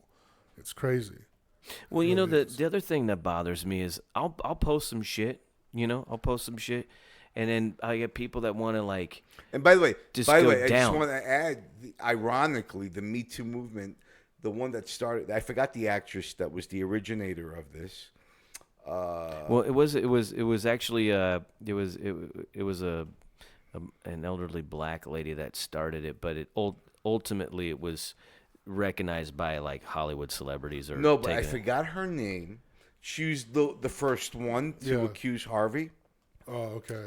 Meanwhile, she had underage sex with a underage guy. Oh, okay. So I'm just letting That's you. Tommy. Oh yeah. That's different. Yeah, That's you know totally what? different. I stand corrected. It's like all those. You were correct, sir. You know, but it's you like were all correct, those, sir. It's you That know, holds up in court. Well, You were it's the correct. same. I stand corrected. It's the same double standard when We you see high these five that fucking, kid. when you see these hot teachers banging their fucking 8th grade students. You know what I mean? It's like, dude, if this was a guy teacher banging an 8th grade chick, we'd be out with the torches. You know, like this would be fucking insane. But like you see all these dudes, you know what I mean? They're like, oh, that's awesome. And it's like, no, it's fucking pedophilia, dude. It's fucking weird. But I It is forgot kind of her awesome, name. dude. If that was me, that'd be awesome. I forgot her name, and I forgot her name. But I can keep a secret. The first actress that I forgot who her name was. Yeah. I don't know if she's from Italy or from Spain. That was that was Anthony Bourdain's Yes. fiance. Yes. Yep. Yes. Really? Okay. I triggered his memory. Boom. Yeah, I don't know names though. I don't know names. I don't know but yeah, names, but he knows what I'm talking about. I'll do a quick Googly. He you know, he was killed, dude. That was something. He didn't fucking commit suicide. Why? He loved it. I'm asking you. What? Something- People kill themselves. Something- People do kill themselves. So no, why, true. So why she cheated on him or something like that? Right? I'm not sure what it was. Or she dumped him. It's one of those two. And he killed himself. Why is that? It's plausible. Just he had a lot going on, and I don't know what he had going on. well, he had a lot going on to where he was doing things. He was getting very vocal about child sex trafficking and stuff like that. Asia, Right. Asia What is that? Argento? Yeah, something like, yep. And then and that was because of his girlfriend, because of this girl. She was very. She's not trafficking. No. She just had underage sex. No, she was very big into exposing that because of like whatever she had been.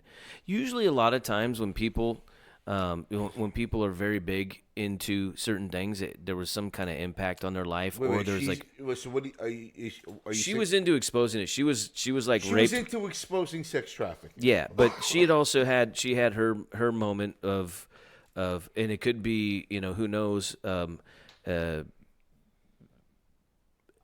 like an honest, like, you know, in the moment sexual thing, or she could have been like a predator seeking out. I don't know. Ultimately, but one of the things is like she was very big, you know, like anti-rape and all that stuff, and child, you know, and he was like putting resources and stuff and was trying to go via the CNN route into looking at a lot of this stuff, and I think that he was probably getting to a point where it could have been a couple things. It could be a couple things. But his 9-year-old daughter, or I think she's 9 or 11 years old, something like that. His daughter, you know, very much into, and their whole thing, like they're both like he was, I know, but I think his daughter as well was like into jiu-jitsu and stuff. not something you really, you check out because your girlfriend over. You know what I mean? Like he had like other things. He had projects in the work he's going. Brody Stevens though, but that guy was like way more messed up chemically too, and he was off his meds. Okay, So the connection. So anyways, to the thing was, and who was the other one? There was a couple of them, all doorknob hangings, which is weird. Doorknob hangings and red scarves. Red scarves, red shoes. That's like that's a sign in like pedophilia for like a pedophilia network and shit like that. It's funny as you see a lot of these high rich elite people and stuff like that, and they're all rolling around. They're called the red shoes. Like if you look that up.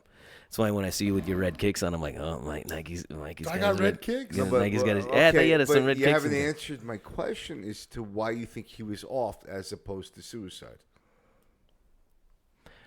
And who offed him? I think. Well, there's a thing. It could have been a message from like the Weinstein and company with his girlfriend. One of those things. Why would he be involved in that? Why would he could be collateral damage. He could be the example.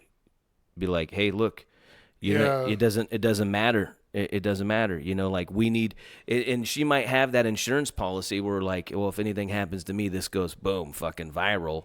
So like, but well, what's the connection? The connection would be, look what we can fucking do, and we'll kill everybody around you. It doesn't matter how rich, how powerful, or how much of a celebrity they are. Okay, and if that's the case, why not kill the source? Because I just was saying, if she has anything in place to where she dies, it goes to the media. It goes to places. Modine also has celebrity. I'm just saying, you got equal celebrity that could go to the media. What if from Brooklyn? You know how this hustle works. I'm just not. What if he was? What I'm if he not was jiving with this? That's all I'm saying. What if he was her? Now we're her getting sacrifice. off. Now we're talking UFO stuff. Yeah. Well, Okay, fair enough. That's we what can talk about it. Bigfoot. That's what. Wait a minute. It's a sky and Sasquatch. You don't believe in UFOs? I don't. I'm gonna answer you better than that. I don't care. Doesn't bother you. I don't even give a shit whether they exist deal with or not. that. I don't care. Irrelevant. Not on your radar. How does that change my life? How does that affect me? It doesn't. It doesn't do anything for me. I couldn't care less. I'm not encountering any. I personally have not encountered an extraterrestrial or a Sasquatch or a Bigfoot, and I don't give a shit. That might be the best answer ever. That might be the best. Like, I just don't fucking care. I don't even give a shit. Yeah. I haven't encountered it, so whoop-de-fucking-do. Yeah. Okay? That's all I have to say. How does that change my life? That'd be like doesn't change. By the way, whether they exist or not, who cares? Nothing has happened since.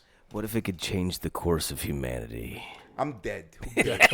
I'm dead. I'm not part of the new humanity. I don't care. That's I'm not going to be a part of the new humanity if it happens. That's the teachings of the Lama, dude. Yeah, that's what I I'm love telling it. you. That'd be like don't care. That's how I feel about what they're serving at like Asian buffets. I don't fucking care. I don't care what the fuck they have tonight. I'm not going. Don't fucking. I want to ask you: is your life affected by extraterrestrials, whether they exist or not? No. Okay, so who gives a shit? I love that. Till they they surface, they're irrelevant. Mine is. I am more interested in. Why is yours is? Why? Mine is because they're communicating with you directly. Because daily. Because they pose themselves as human beings. Oh, that was my marketing team. I guess. I mean, I'm more intrigued with the government cover up and all that other stuff with the UFOs. Yeah. I mean, I'm not like I don't lose sleep over it, but I mean, I just. But whether they exist or not, and I couldn't care less if they do or don't. But they use mind control they're technology. They're really not making themselves blatant and open. Until then, I'll be dead. Yeah.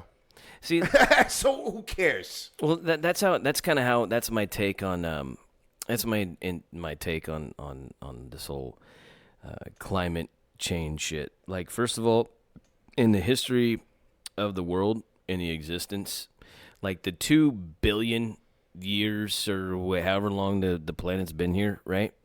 It's been in a constant state of change, but for the moment. By the way, for the people moment, complain about cow flatulence. But what about the dinosaur flatulence? Man. That explains the meteors. what about the? What about Someone lit the match. Yeah. Hey, what about? you Hey, know? what about the politicians' flatulence coming out of both ends? All right, they're double timing it. That's a good theory. A caveman discovers fire. Just Boom. saying. End of end of everything. I suspect that's what's Nothing called. but barbecues, baby. That's Nothing all but it was. barbecues. I suspect that Or was it the methane? the Stegosaurus, if there was such a saurus, I don't even know, I'm just talking sauruses. Yeah. I just suspect their flatulence was ever more powerful than the cow flatulence that exists now. Oh, it had to have been. So that's how, well, the amount of and that's what destroyed them. Well, the amount of methane that comes from the earth naturally it already surpasses like the pollution from our air, all our planes or some shit like that. Like the methane the natural seepage of methane that comes out of the pretty much the ocean, out of the ocean waters via the cracks in the earth is way more toxic than anything that we're doing. But hey, the thing is we for the time that we've been studying weather and all shit like that, right? And I call it progressive weather. Well, we're you, but the thing is our lifespan, like for as long as we've been here versus as long as the Earth has been here, isn't even the length of a fucking hiccup. No. You know what I mean? Like, and here's the thing: is like look at all the cities and shit that they've discovered that are completely grown over. Right? You know what I mean? Like, the planet will fucking heal itself. Like, you look at a man in town, dude, like, it gets taken over by plants. Like, any place where they actually have, like, rain and vegetation, without human beings there and maintaining the place, like, 10 years, it's gone. It's totally fucking completely engulfed. Rainforest, like, grows back almost unrecognizable from the clear cut, like, 4 years later. You know what I'm saying? Like, people think that's crazy. One of the comedians thought that was crazy. Then another time he was like, dude, I was just watching one of those mining shows, and he's like, they found like a whole mining camp like 30 feet below like where they were digging for gold, and he goes, that kind of proves your theory. I go, it's not a theory, dude. This is actual like studied shit. You know what I mean? He's like, well, I just thought clear cut meant it was gone forever. I'm like, no, dude. It's like fucking.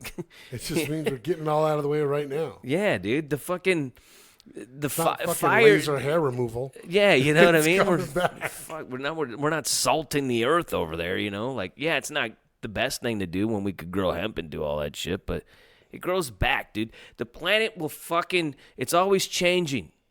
All right, we're all these people that were worried about we're worried about the snow caps, the polar snow caps melting, right? The snowler. But when you look at old ass maps, and they've actually found out but in old ass maps, which are aerial maps, was like, how the fuck they do this? But there's a landmass. There's not an ice cap that is Antarctica.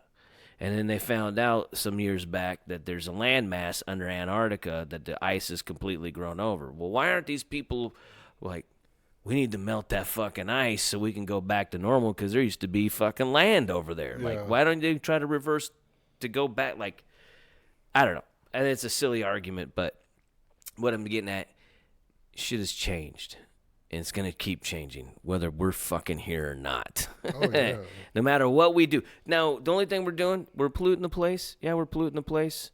But, at the same time, when we're not doing that, nature finds a way to fix itself. The ocean's amazing. Oh man, they're just now.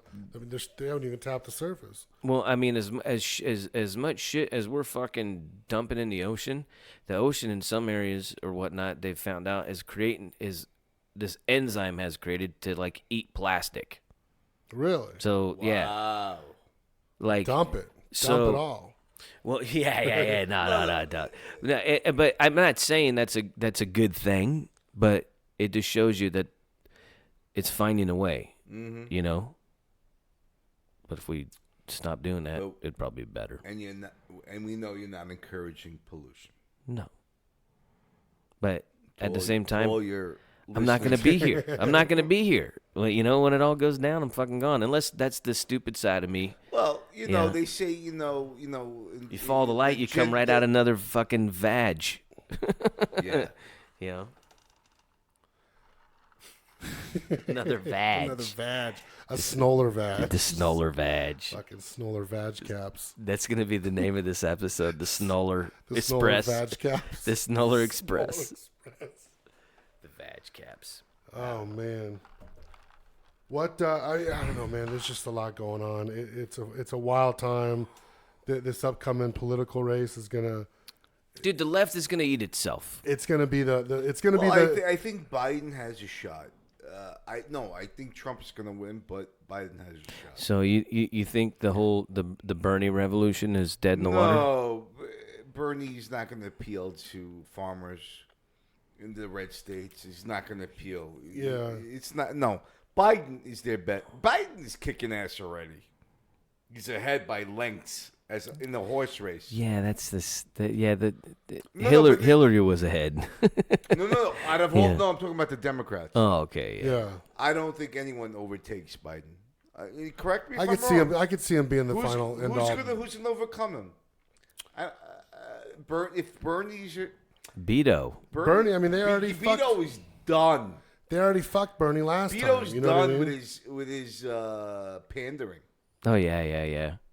saying I'm ashamed of being he walked back Vanity Fair, being on the cover or whatever the magazine article because Oh, it's his- white privilege. He- Goodbye, Yeah, there's bye a lot. bye. I hate that shit.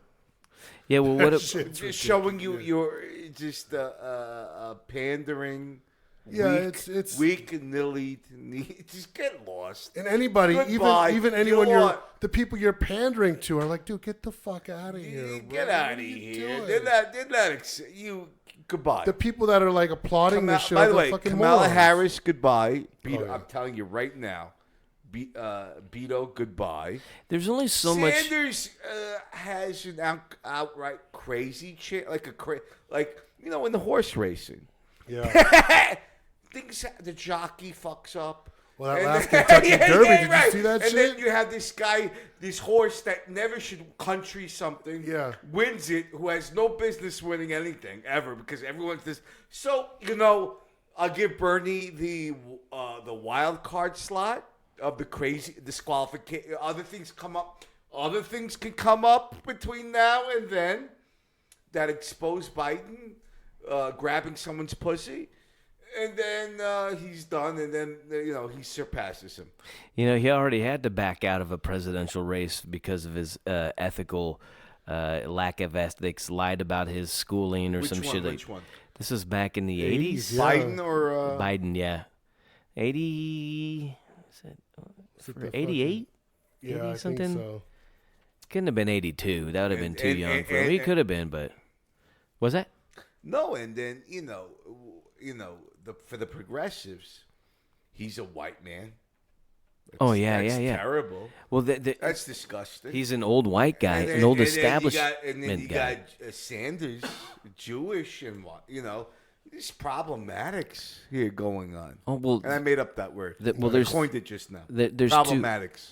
there's two Problems. There's two. There's two There's like different ideologies going on in the Democratic Party right now. You have your old school left or You whatever. got Booker. and Booker, get lost. now you got these. Now you Get got outta these. here. You have these progressives. You have these. They're trying to come in like these rock stars and stuff. They're trying to None come of in. them like, have charisma. None of them. None of Not them. one of them is like just- Obama had charisma. Obama has charisma. AOC's got charisma. but too young. Crazy. Not her time now. Crazy. Not her time.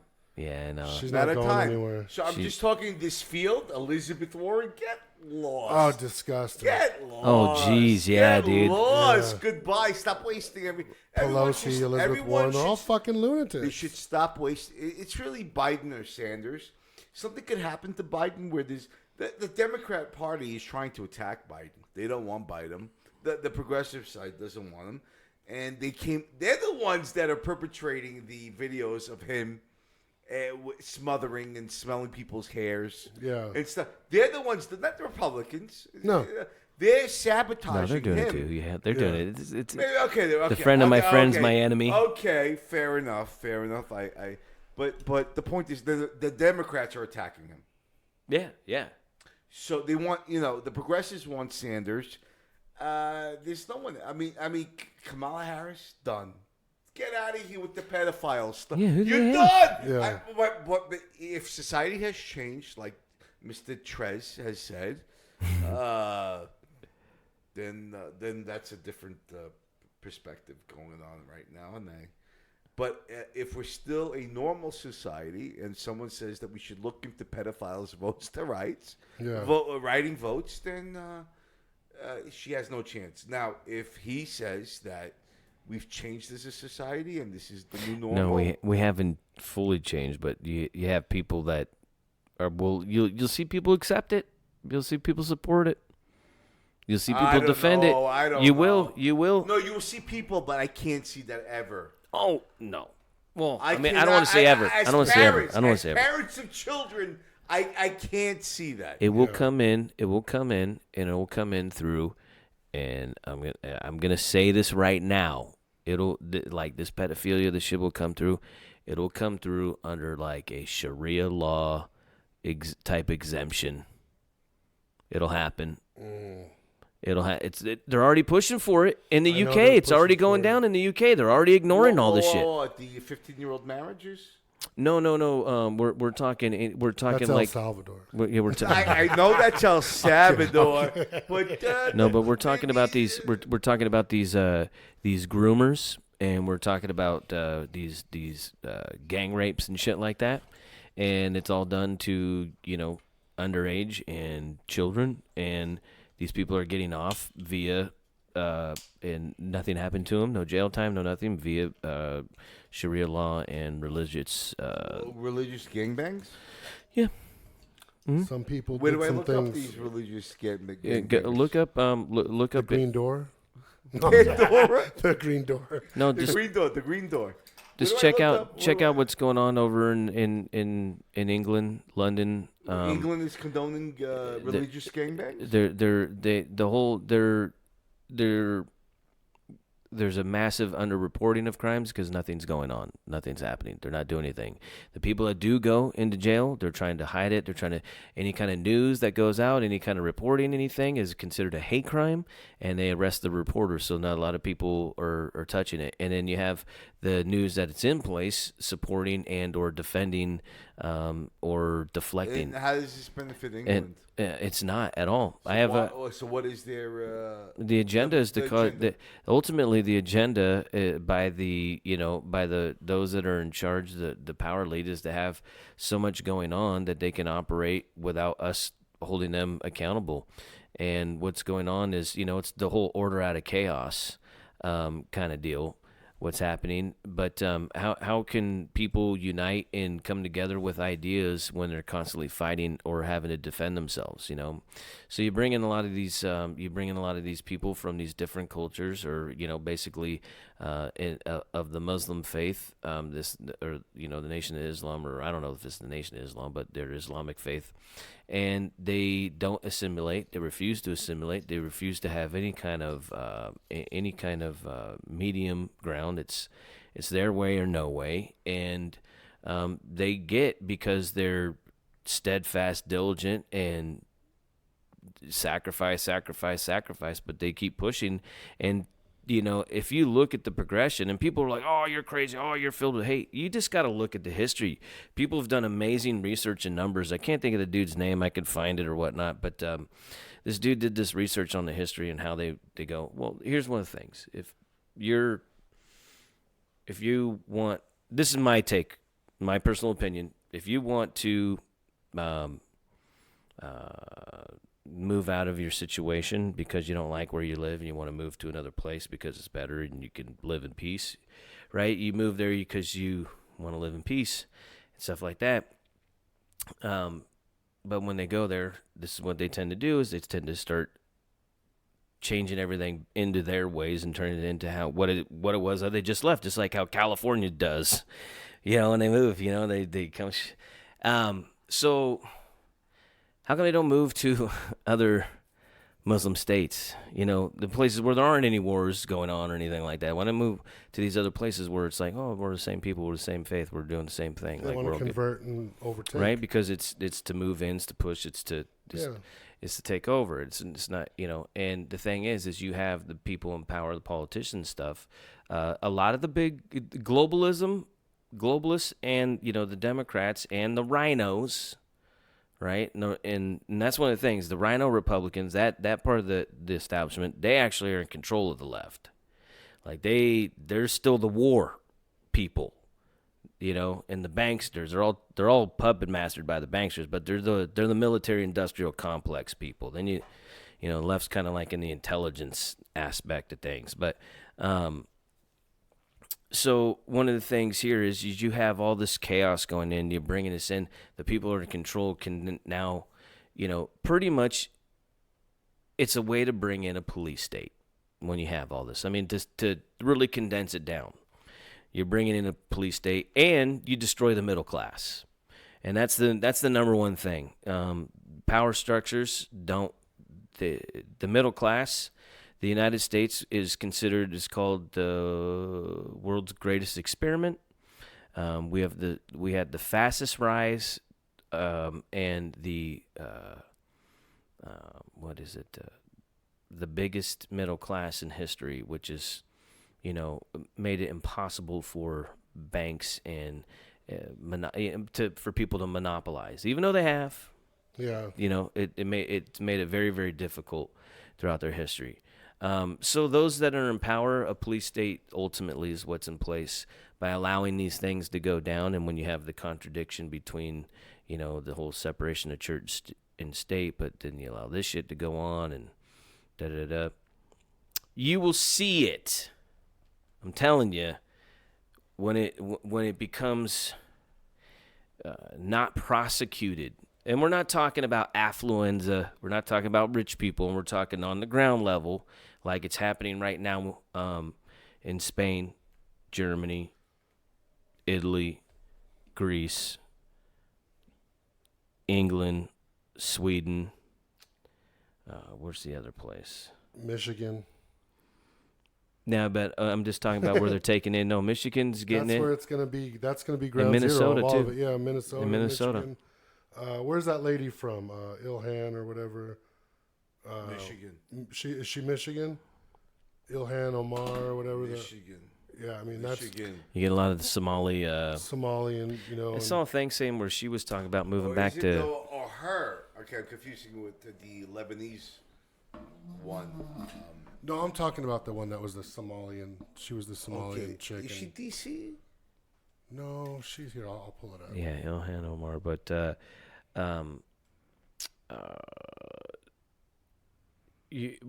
I'm just saying, you have. There's people. This is like the whole like white guilt and all stuff. There's people who are big lefties supporting of the immigration in Sweden, guys and girls who have been gang raped and didn't want to press charges because by their law those people would have to be deported, and they felt that they felt bad and that it would be unfair for them. And this is all stuff you can look up, you know what I mean? Insanity, dude. Fucking insane. And then how many people have to fucking die? And this is one of the things too. How many people have to fucking die? These fucking idiot lefty, super fucking utopian liberals. Like, oh, these people aren't bad. They're misunderstood. We're gonna go backpacking through their country and fucking just get gang raped and murdered, and you know what I mean? Like, there's countless of. When they say, hey, don't go into these places. In the UK, in Australia, that was the other one to say. Australia's been fucking taking them in. They're dealing with it.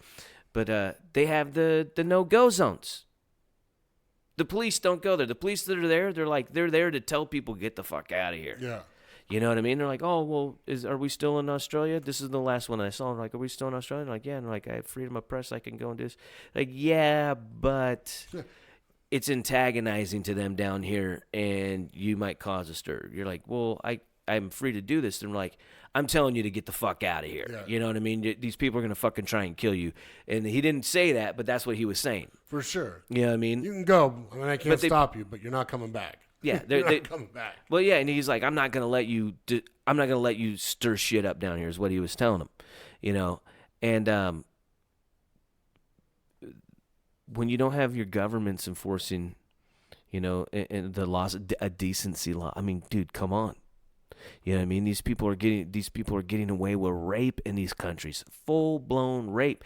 They have this thing where they there's musicians that don't go to like Sweden anymore, and they don't go to a couple other countries over there because they have these things.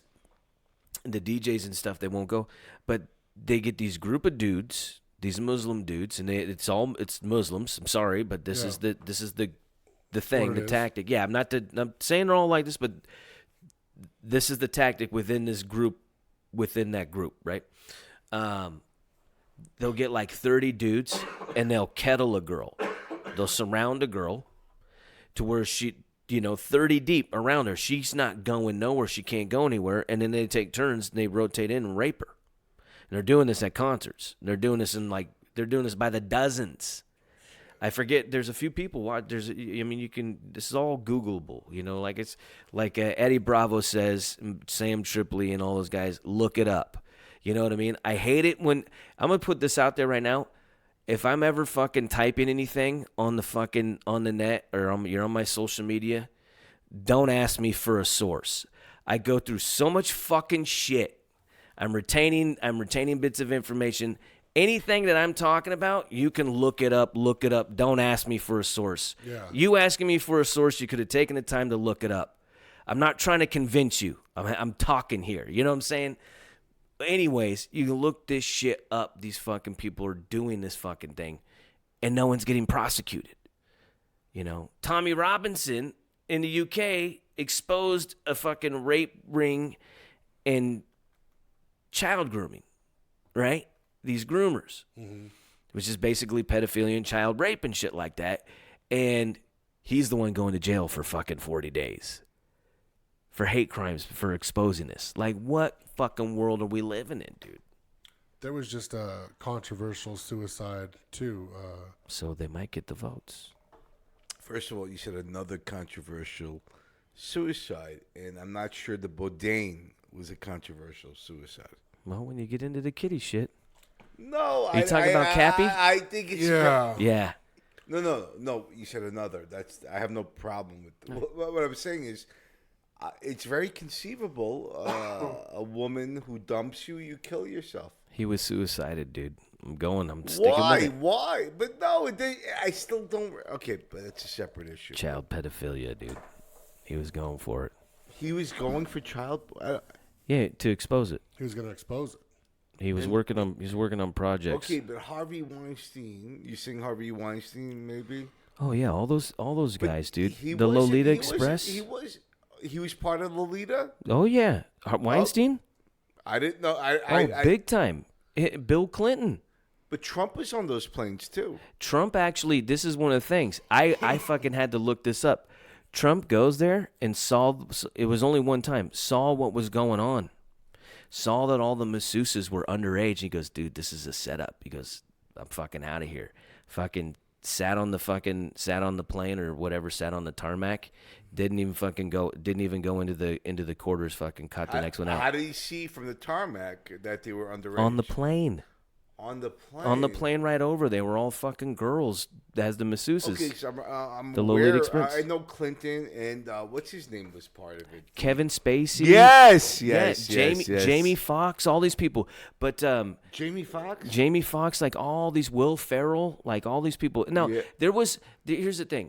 Here's the thing is like there was like legit events going on out there. You know what I mean? Like press was going and all sorts of, you know what I mean? There was that. So you'll have that mixture, but 26 times Clinton fucking on the ledger. So Harvey Weinstein. Trump once. Trump went out once, and I remember reading they had this they had full disclosure on this about it with now the dude's dealing with his own shit, but Roger Stone was like the dude who kind of politically groomed Trump and convinced Trump to run for president. He was Nixon's kind of campaign manager, whatever. So anyways, he broke it down. He was like, look, he goes this, that, and the other thing, and he pulled up like phone records, Trump saying, arranging the calls or arranging the flight out of there and stuff. And he said he never went into he said he never left like the tarmac or whatever, the little thing right there. I know, but he said when he was on the plane, he was like, this is how you fucking set people up. And I was like, Trump would know because he's probably done that shit. He's probably fucking. It's probably fucking been like. Trump's a big billionaire. I mean, this is what people don't understand. The intelligence gathering these rich fucking people do.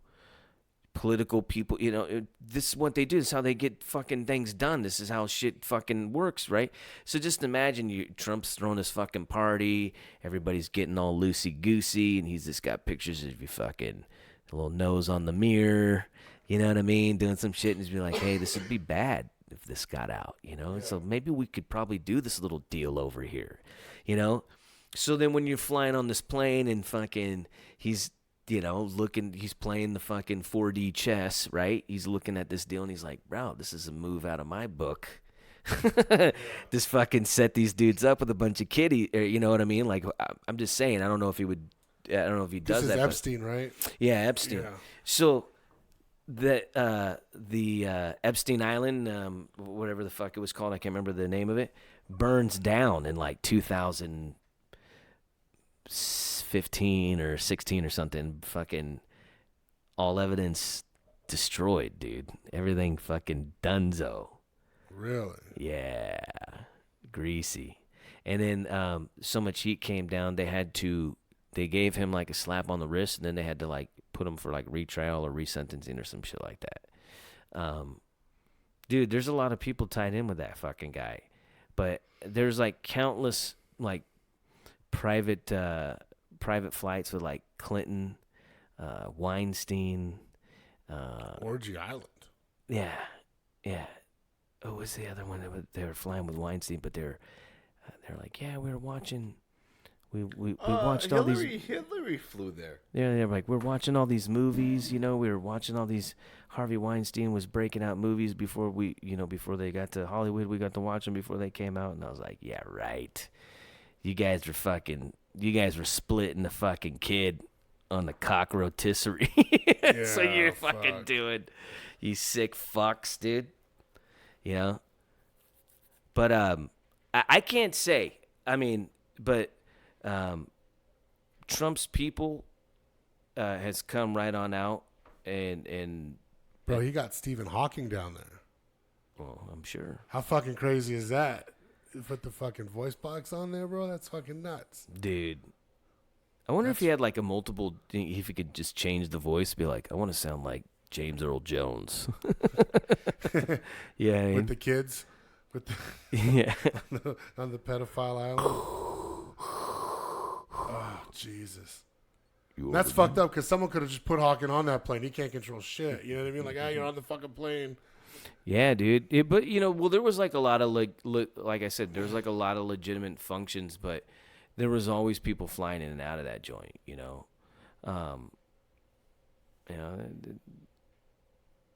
One of the biggest fucking creeps, and I don't know if he went to that deal, but remember that show, Head of the Class? Yes. Yeah. Remember that show? Remember that he was the fat kid. They used to sit there. They had the fat kid and the nerd. They were like the two nerds. The nerd with the glasses, and he was really skinny with the beaky nose. Uh-huh. And then there was the fat dude with he played Ricky in Better Off Dead. Remember the movie Better Off Dead? Ricky. I think his name's Schneider. Well, this dude becomes like this fucking Nickelodeon executive producer, crazy shit. Huge fucking pedophile. huge fucking pedo, like foot fetish. You look at all these shows, and everything is like he's got all the kids doing this weird shit, like with their feet, these weird camera angles, sucking toes and shit like that. But he knocked up one of the girls. There's the cast right there. You could scroll. For head of the class? Yeah, go ahead. Yeah, Dan Schneider. The fucking... Let me see him. Right there. Oh, okay. So, like, there was some girl that was, like, on one of those shows he supposedly, like I said, knocked up. Made her, like, get an abortion, or she had the kid. The kid looks just like him, something funky like that. I don't know exactly, I get I read so much and see so much different shit to know, like, exact names or the outcomes. But I do know, like, the dude has been exposed. He's been told to leave. I think he was made to resign. Fucking big creeper, though. And what's really makes me mad is hearing this shit is, like, I was a big fan of Better Off Dead. Oh, wow. He made iCarly, Victorious, Drake and Josh. Yeah, no, he did like Zoe 101. huge work, dude. So that power must have, you know what I mean? Like, he did. But you type in his name and, like, foot fetish, and you see some, like, weird shit. Or just type in, like, pedophilia or rape with his name. Here's the third headline down. Nickelodeon cut ties with Dan Schneider. Is it because he's a creep? So that's a pretty powerful one. Then there's a 20-minute long YouTube video. Dan Schneider, a scandal at Nickelodeon. I'll probably watch that tonight. Yeah, dude. Check it out. Watch that I think I want to say I forget who's. It's like somebody's sister or some girl. Like he fucked over. You know what I mean? Like raped her or some shit, and her life went off the fucking kind of rails there. She's still alive and probably doing something, but I can't remember exactly. But these fucking pedos. I forgot where I was gonna go with this. Fucking talk about this creeper. No, it looks legit. These people are fucked up, dude. Tommy, what do you think? I missed a lot of what happened here. No, we were just talking about how it all just fucking these crazy pedophiles out there in Hollywood and the rich elite pedophiles, and that one of those girls on the island's claiming one of the princes fucking banged her while she was underage. So there's a whistleblower, huh? That's on that island. That's kind of how it all started, or.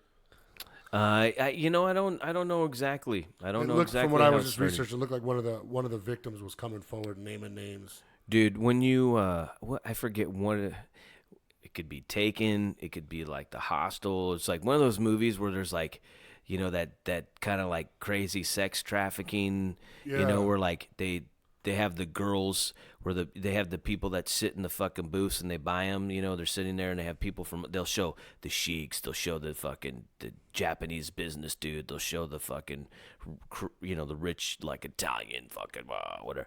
And then they have like, the people in there and they're buying them for torture or for whatever, and stuff like that. Well, that was like, those were like the stories that they're basically encapsulating or talking about fucking Epstein's Island. You know what I mean? Fucking crazy racket, dude. Totally, man. And what of a better way to?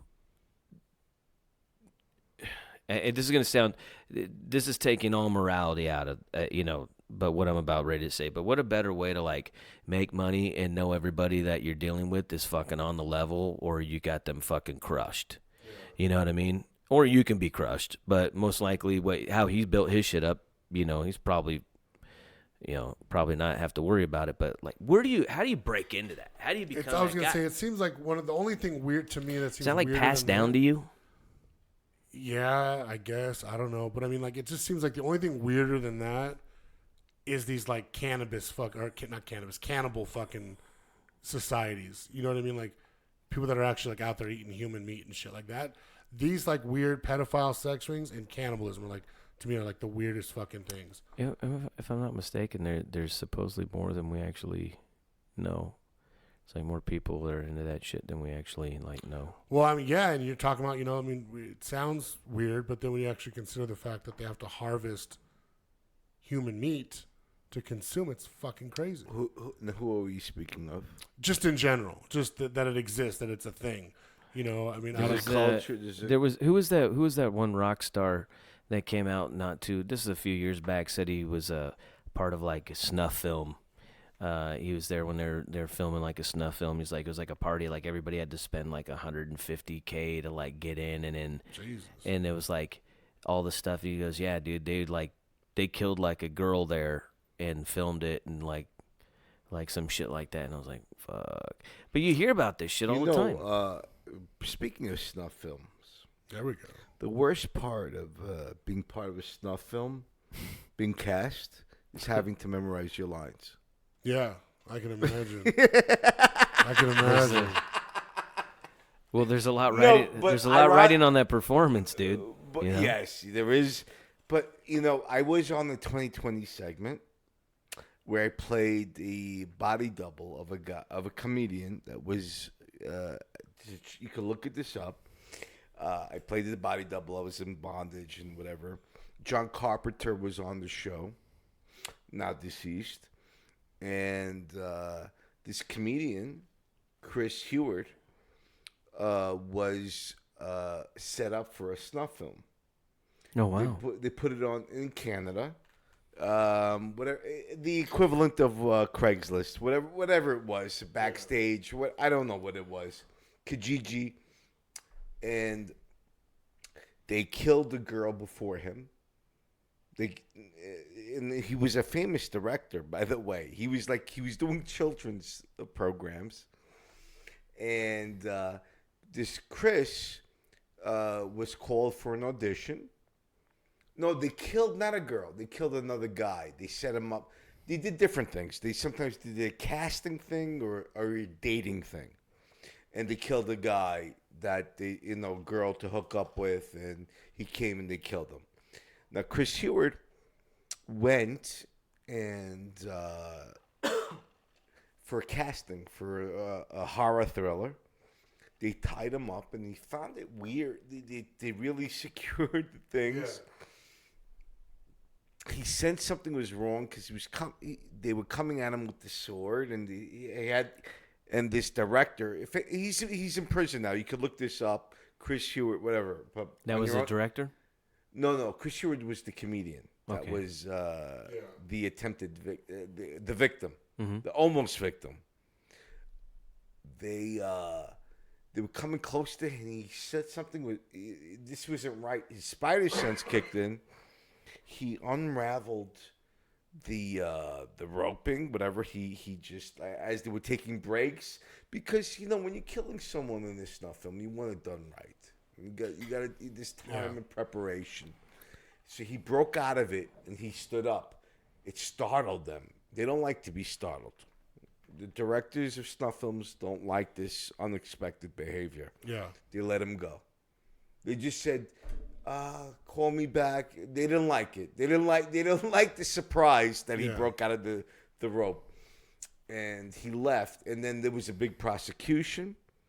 And you can look it up. It's a Canadian snuff film. Why didn't they just fucking kill him though? Because they like to do it right. Well, you understand? You're a director. When you do a snuff film, you have artistic integrity. Art. See, he understands. Yeah, but here's the thing. He gets it.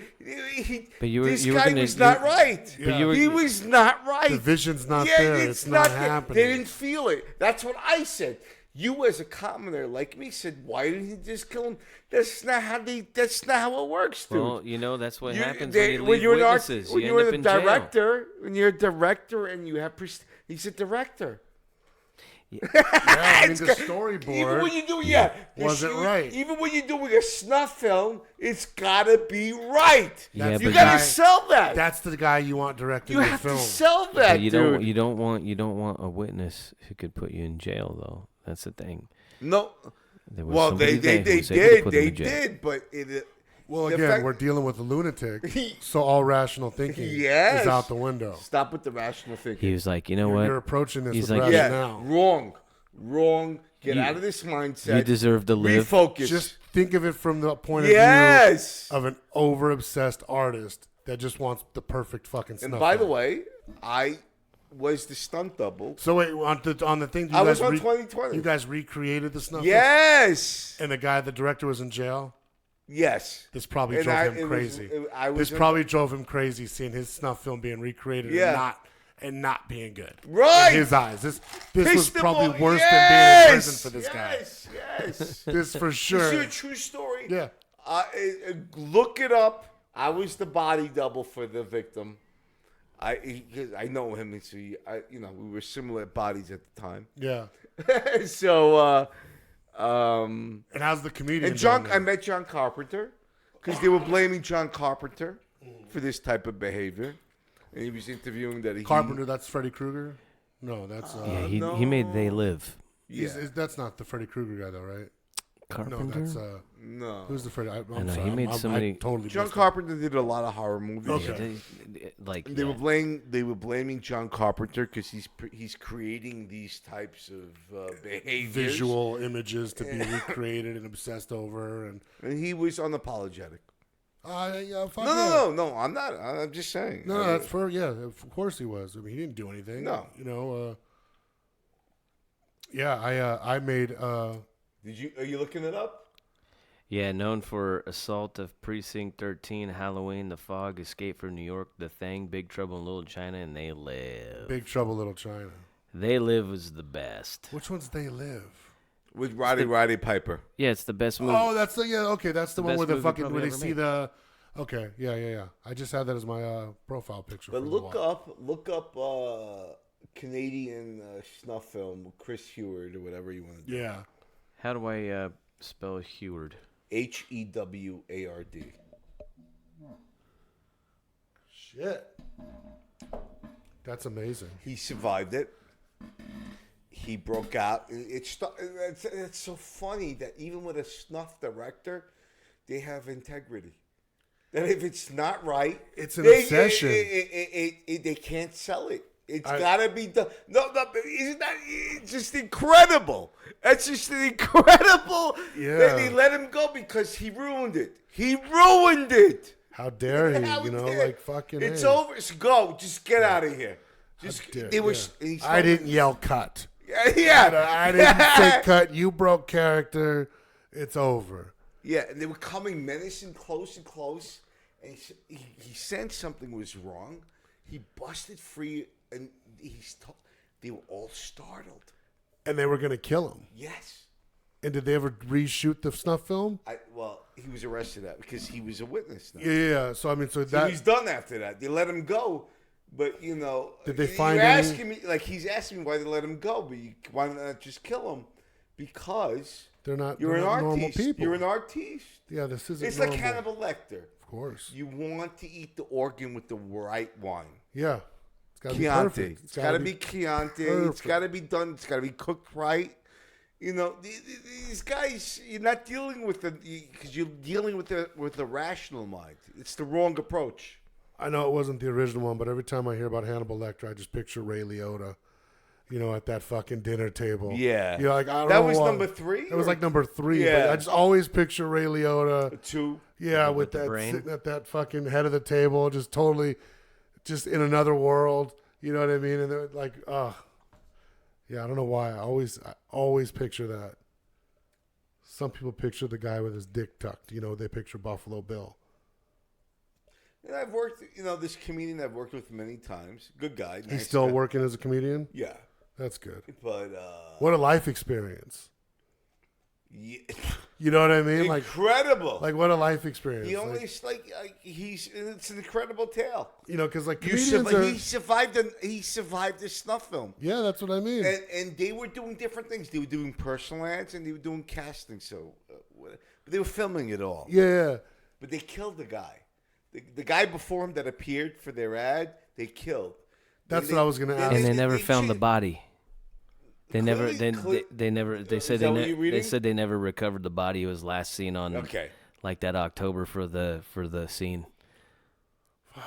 Yeah. So did they find like a library of other snuff films? So it didn't He say. went to jail. He's in prison right now. Yeah. It just says he got out. He what? No, not him. No, from the scene or whatever, from doing the Oh, scene. you're talking about Hewer. It didn't. Right. It didn't say like it in the article I just read. It didn't say anything about the. It didn't say like how he got out. He was duct taped.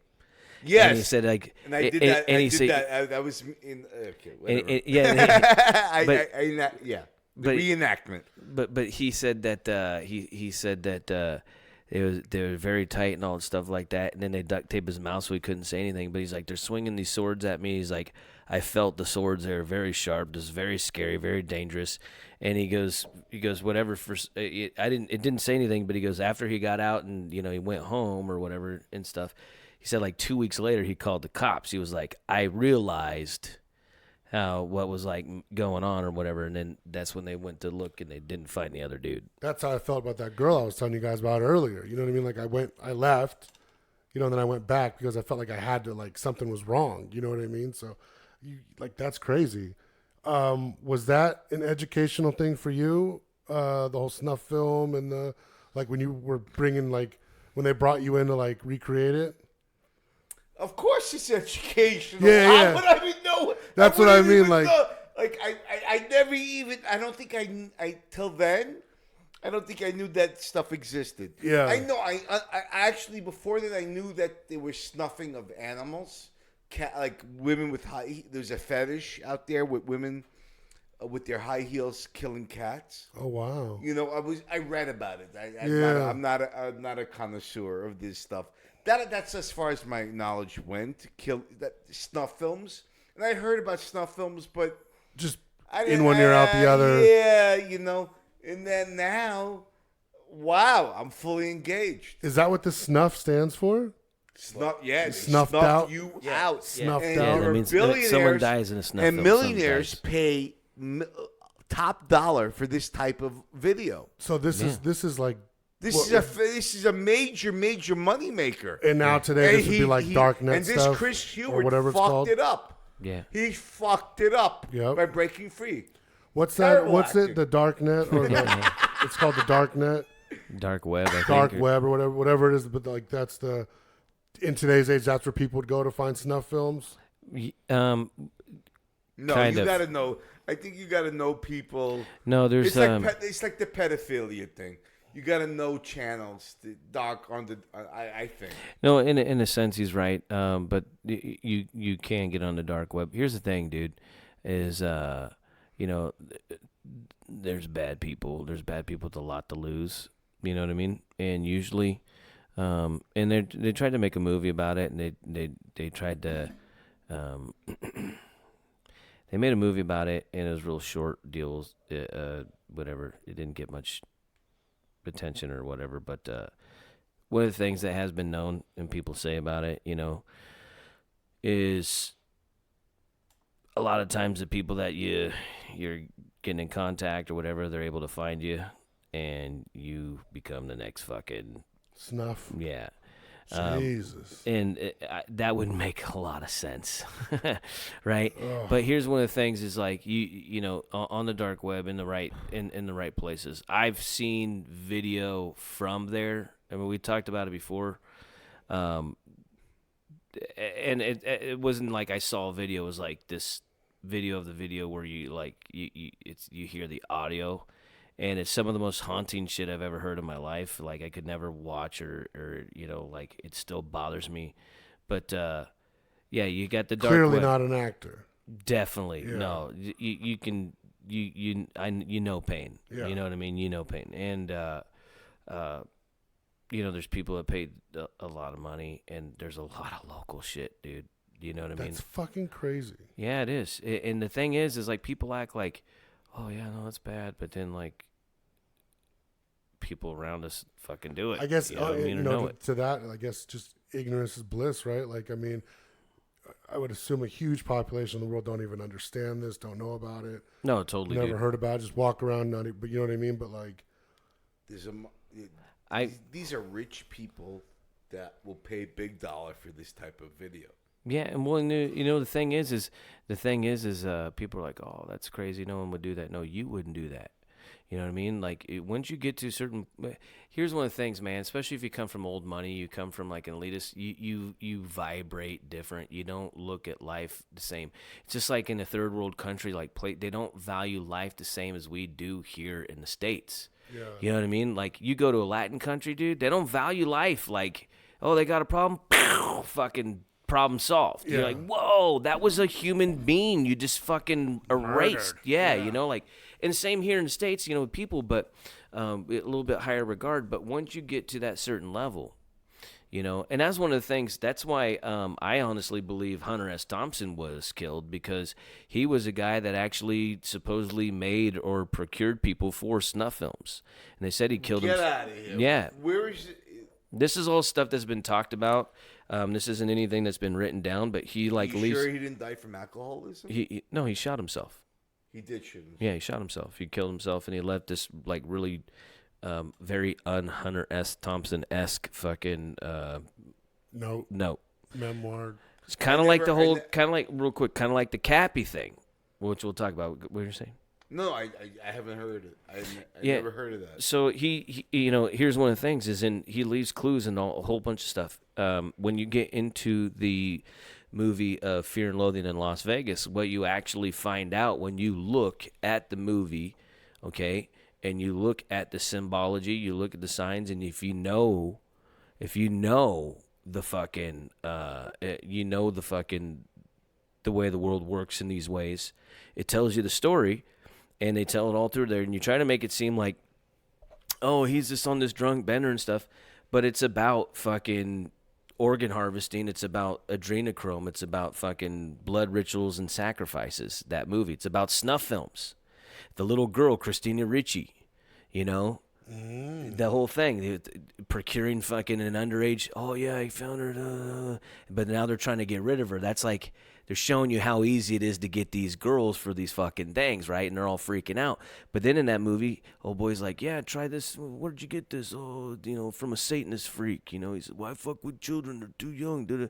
And he's like, I think that came from the adrenaline gland of a human body, right? And he's like, I always wondered about that. Now you cut all the way to the very beginning. You cut to the very fucking beginning of the movie when they take an acid and they're going in and they're checking into the hotel, and you hear the guy on the fucking payphone. He's like, yeah, they chopped her body up in all these little bits, and they were trying to go for the adrenal gland. And you hear this one and you're thinking, oh, he's on acid. He's just hearing crazy shit. They're throwing it in there, dude. Okay, and then when you get all the way to the whole adrenochrome episode where he's freaking out on having these superpowers and doing all this stuff like that, adrenochrome supposedly is it's adrenalized blood. So what you would do, and this is stuff that's been done, practiced all throughout history. This isn't anything new. This is stuff that's been practiced all throughout cults, in cults all throughout history, the Maya and all that stuff, where they would torture and terrify a victim before they'd kill and drink their blood. And the reason why they do is because the excretion of the adrenal gland would be in the blood. So now look at all the fucking missing children that we have that they don't fucking find. We have like over 1 million missing kids a year in this country. I think like in D.C., like 800, small D.C. area, like surrounding, like 800,000 kids a year fucking disappear over there. Oregon, same thing. Like the numbers are like, they're in the million. It's like in the million plus a year. We have fucking kids, disappearing, foster kids and all stuff like that. And you torture, and they get this stuff. Well, the adrenochrome is the product, this adrenalized blood, whatever, what have you. But supposedly goes for like $80,000 a fucking ounce or some shit like that. You know what I mean? Like crazy. Now it's funny, you hear all this stuff and you're like, oh yeah, and you look at all these Hollywood celebrities, right? And they look great forever. And in the last few years, these last couple years, when this crazy supply of fucking kids that would come over from Mexico over the border are not fucking making their way, you look at all these celebrities now, hardcore wrinkles, fucking papery skin, sores all over their shit. Be like, oh, well, they're not in makeup. And like, why did this just happen? It's because they're fucking, right? And this is one of the things you can say about Trump. fucking the largest amount of pedophilia and child sex trafficking stopped in the last like 30, 40 years or whatnot. The largest. So all these places in place, you know what I mean? All these things in place, and with these agencies in place to catch these people, nothing was going on. And then Trump gets into office. One of the things that Trump said he's fucking vehemently against is child abuse and shit like that. The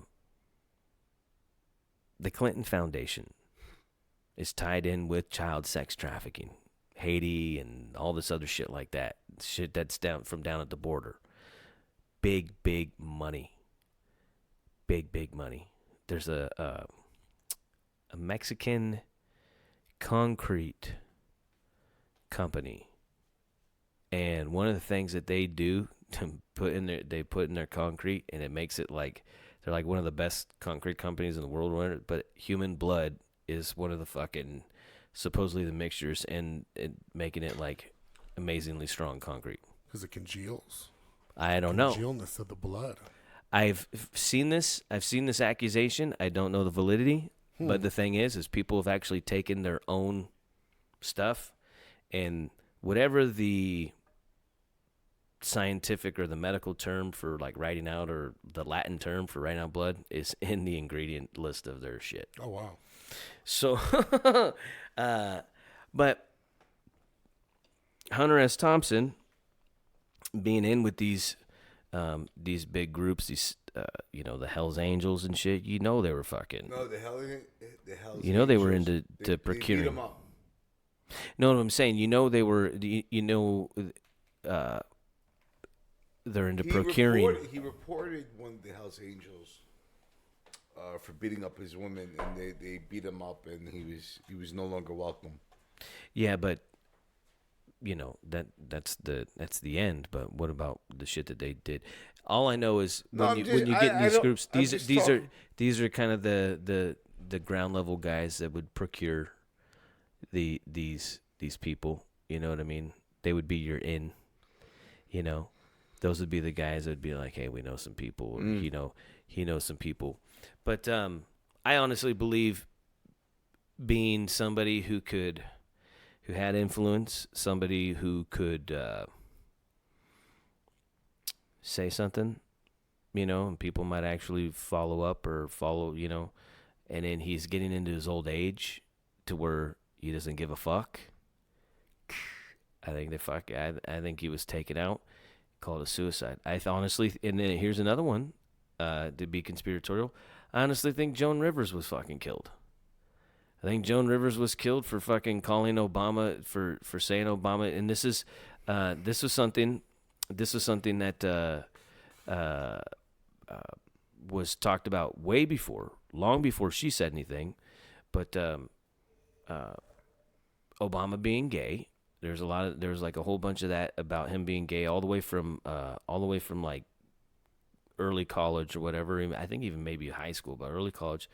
And there's nothing wrong with that. But then the other thing is in the same breath, she was asked about, will we ever see a transgender president or, in the White House? And she goes, we already do. We have Michelle.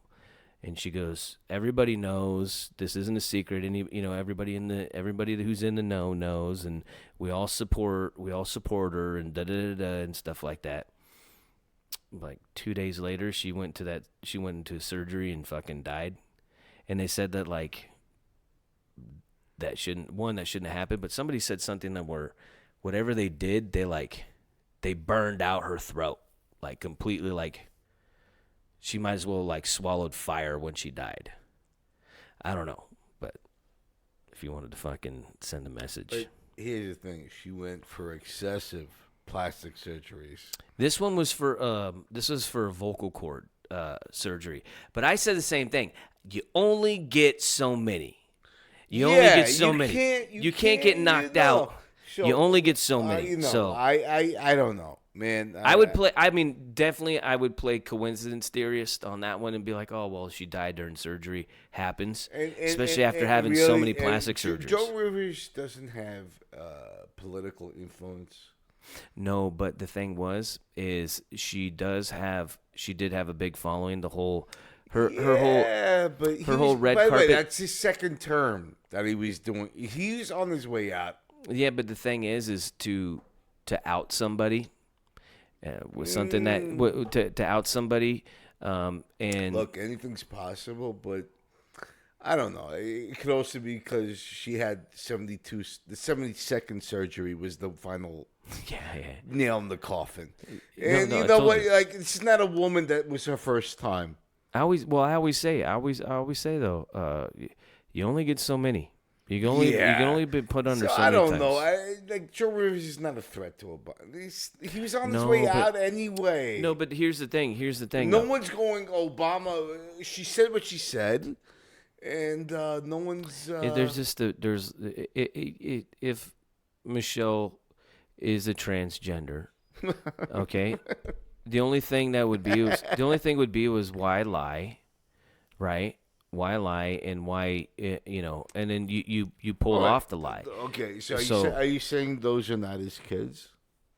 There's people who've made a big case for that too. Yes, I'm not saying that, but there's people who've made that case, and I will say what the supposedly donor parents, the kids look exactly like.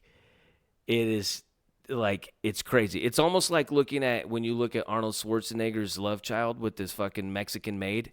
You're like, how could that kid be growing up in that house and his wife not know that that's his fucking kid? The kid looks just like him. You know what I'm saying? Neither one of Obama's kids looks like either one of them at all. But they're friends. They're these buddies in Chicago. They look exactly like one looks like either of the parents But here's the or thing. either of those people. To me, I don't care other than the deception.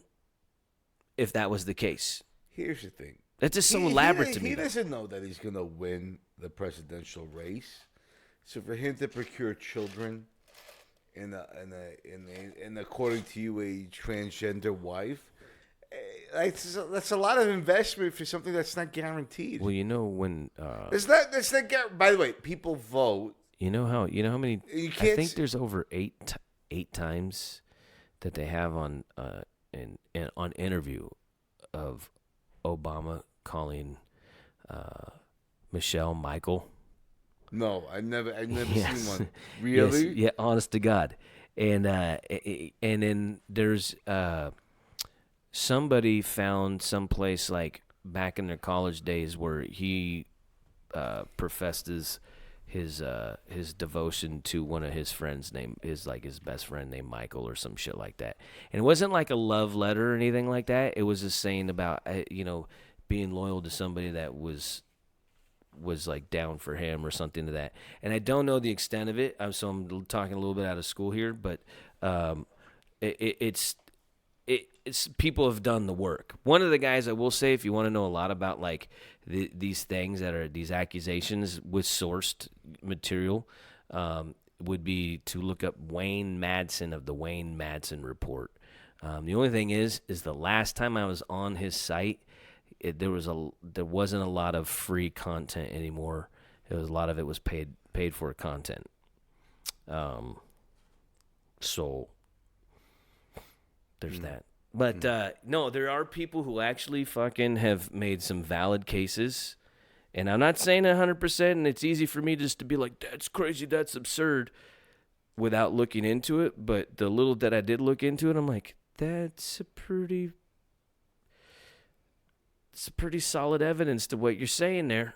I'm again, I don't know, I can't subscribe, but we're talking about if Michelle Obama was transgender and Obama was gay, faking the kids, having the people. And I was telling Tommy, I go, the kids, if you look at the pictures of the people supposedly who are the parents of these, the biological parents of these kids, they look exactly like the parents, but they don't look like the Obamas, Are they both have the same parents? Like, do they both have the same parents? Mm-hmm.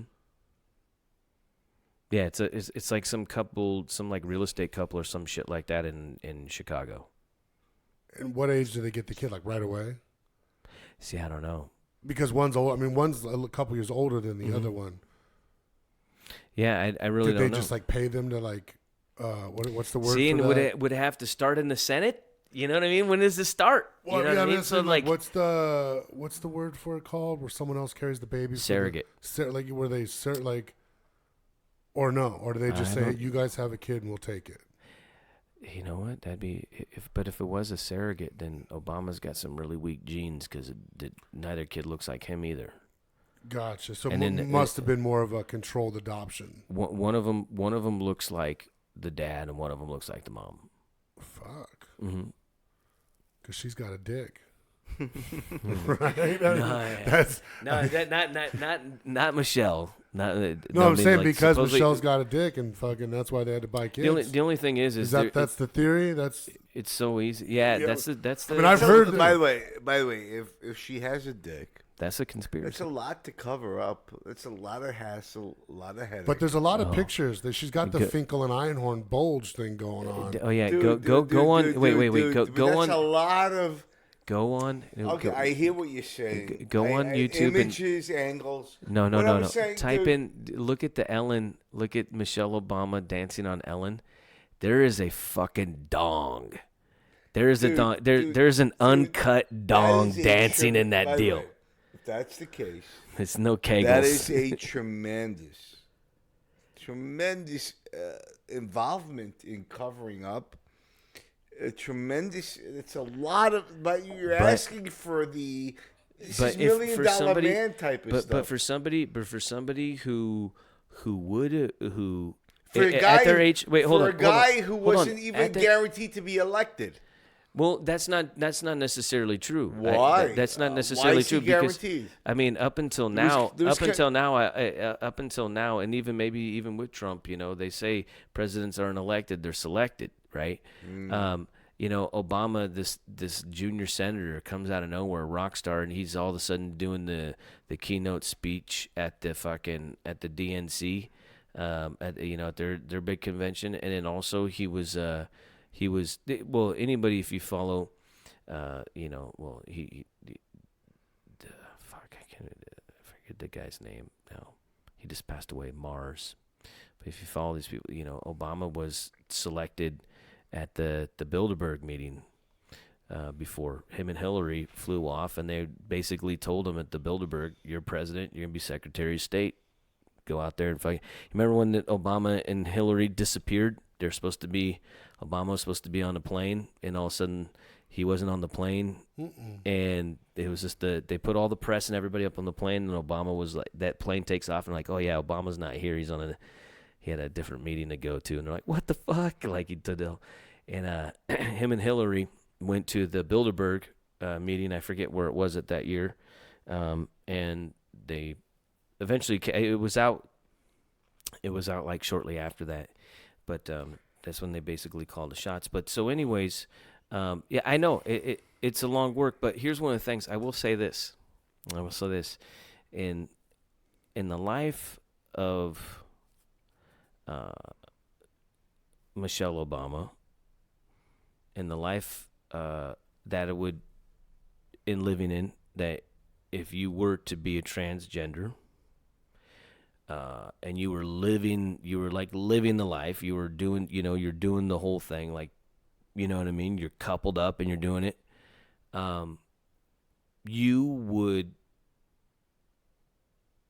You've already mastered living that life, that presentation, that RuPaul. Well, a lot of normal people do this too.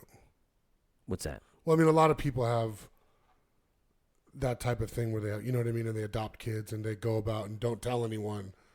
You know what I mean? That that situation's not that far fetched, right? So what I'm saying is, it's not that they were hiding it from him. No, I'm talking about president. hiding the transgender side of No, things. I know, but I'm saying like that's normal. Like especially you'd have from to that do that era. growing up during that era.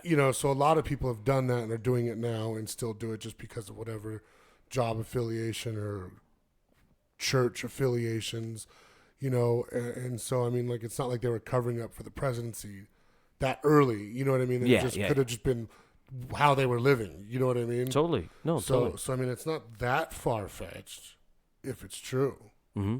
No, but when you you look up, I think it could be less, it could be more, but for some reason the number 8 stands out where they've caught where Obama's on the mic caught referring to Michelle as Michael, and then like I said, you have that thing where he had this almost a pseudo love letter to a guy named Michael.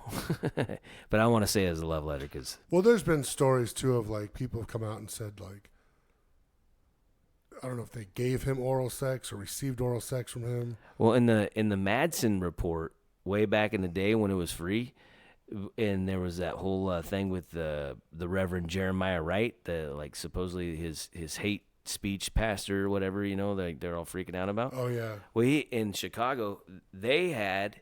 And they were part of what was called the Down Low Club. And the Down Low Club was a place where prominent dudes, such as those guys like themselves, can fucking meet up and bang escorts. Or in Obama's case, supposedly in this report, said that he was very fond to old white guys and supposedly liked to be fucking serviced by old white guys. Like, that was like his thing.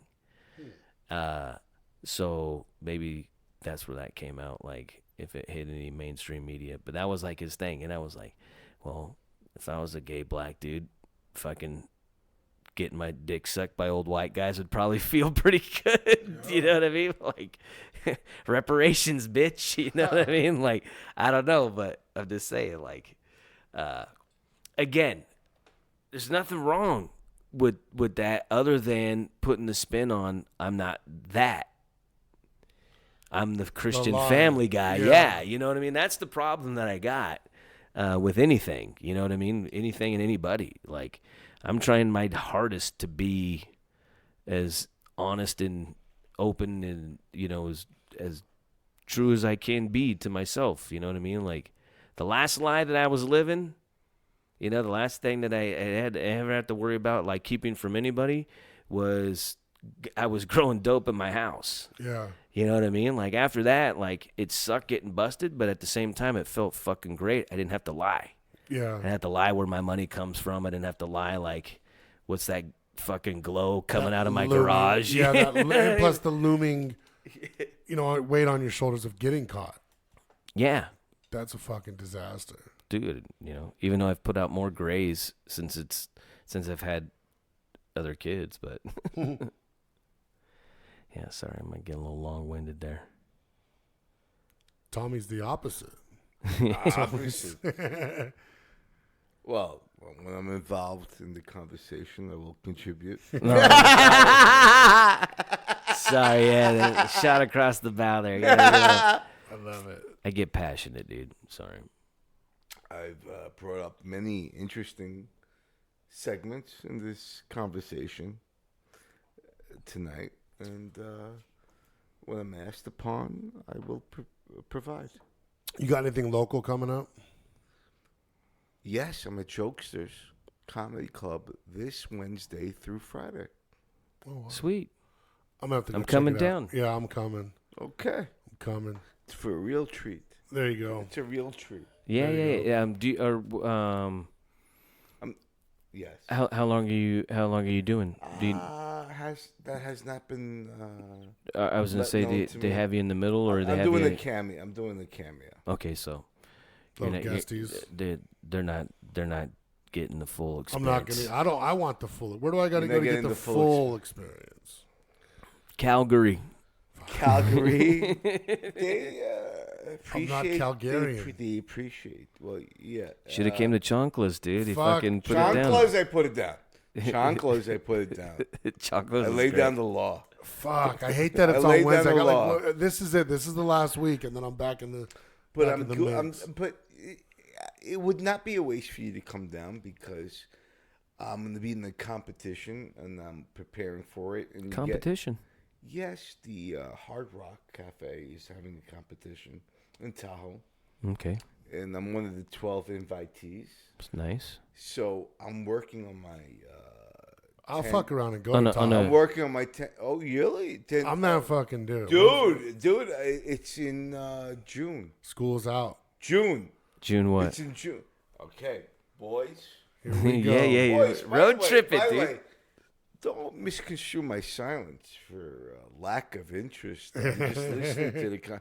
When I'm brought into the interjection, I will contribute. But anyway, with that said, Still shots across the bow.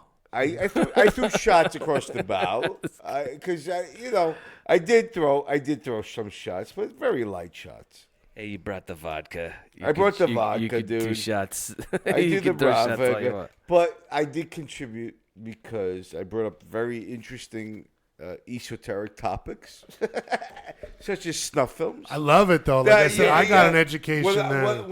When I'm talked to, I will provide. Yeah. When I'm not addressed, then I just listen to what you guys have to say. I'm just letting you know. Yeah, I like it. Okay, just saying. But anyway, with that said, I'm doing the Hard Rock. Hold on, June. I'm trying to picture where the Okay, fucking... June 21st to the 22nd. Oh, man, I think I'm in fucking Phoenix that week. That sucks. But I will be getting a date anyway to headline. Anyway, regardless. Cool. I will be there. Cool. To headline, and you get the full experience. At the Hard Rock in Tahoe. Yeah, it's an interactive. It's a fully interactive, motivational, or demotivational. Demotivational, hands-on experience. And you'll see my counterpart, Shlemenko.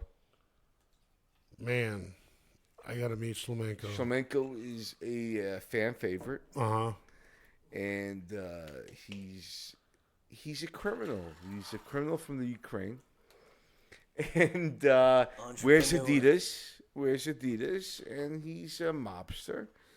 And he just tells it like it is. And either people find him very refreshing, or they find him repugnant. I love the fact that people don't fucking know. No. I will. By the way, some people will know because Yeah. I do a radio interview every week in one of the most popular Lake Tahoe stations, and one of my manifestations will do an interview, whether it's the Tommy Lama or Tommy Savitt or Shlemenko. They will do interviews. So I built a cultivated following out there, and I do very revealing interviews. Shlemenko reveals the craftsmanship of the marketing that's out here, of the thieves,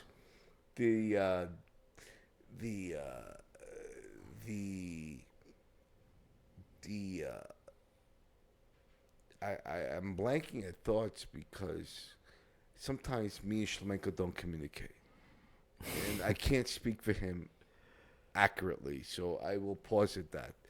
But the point is this: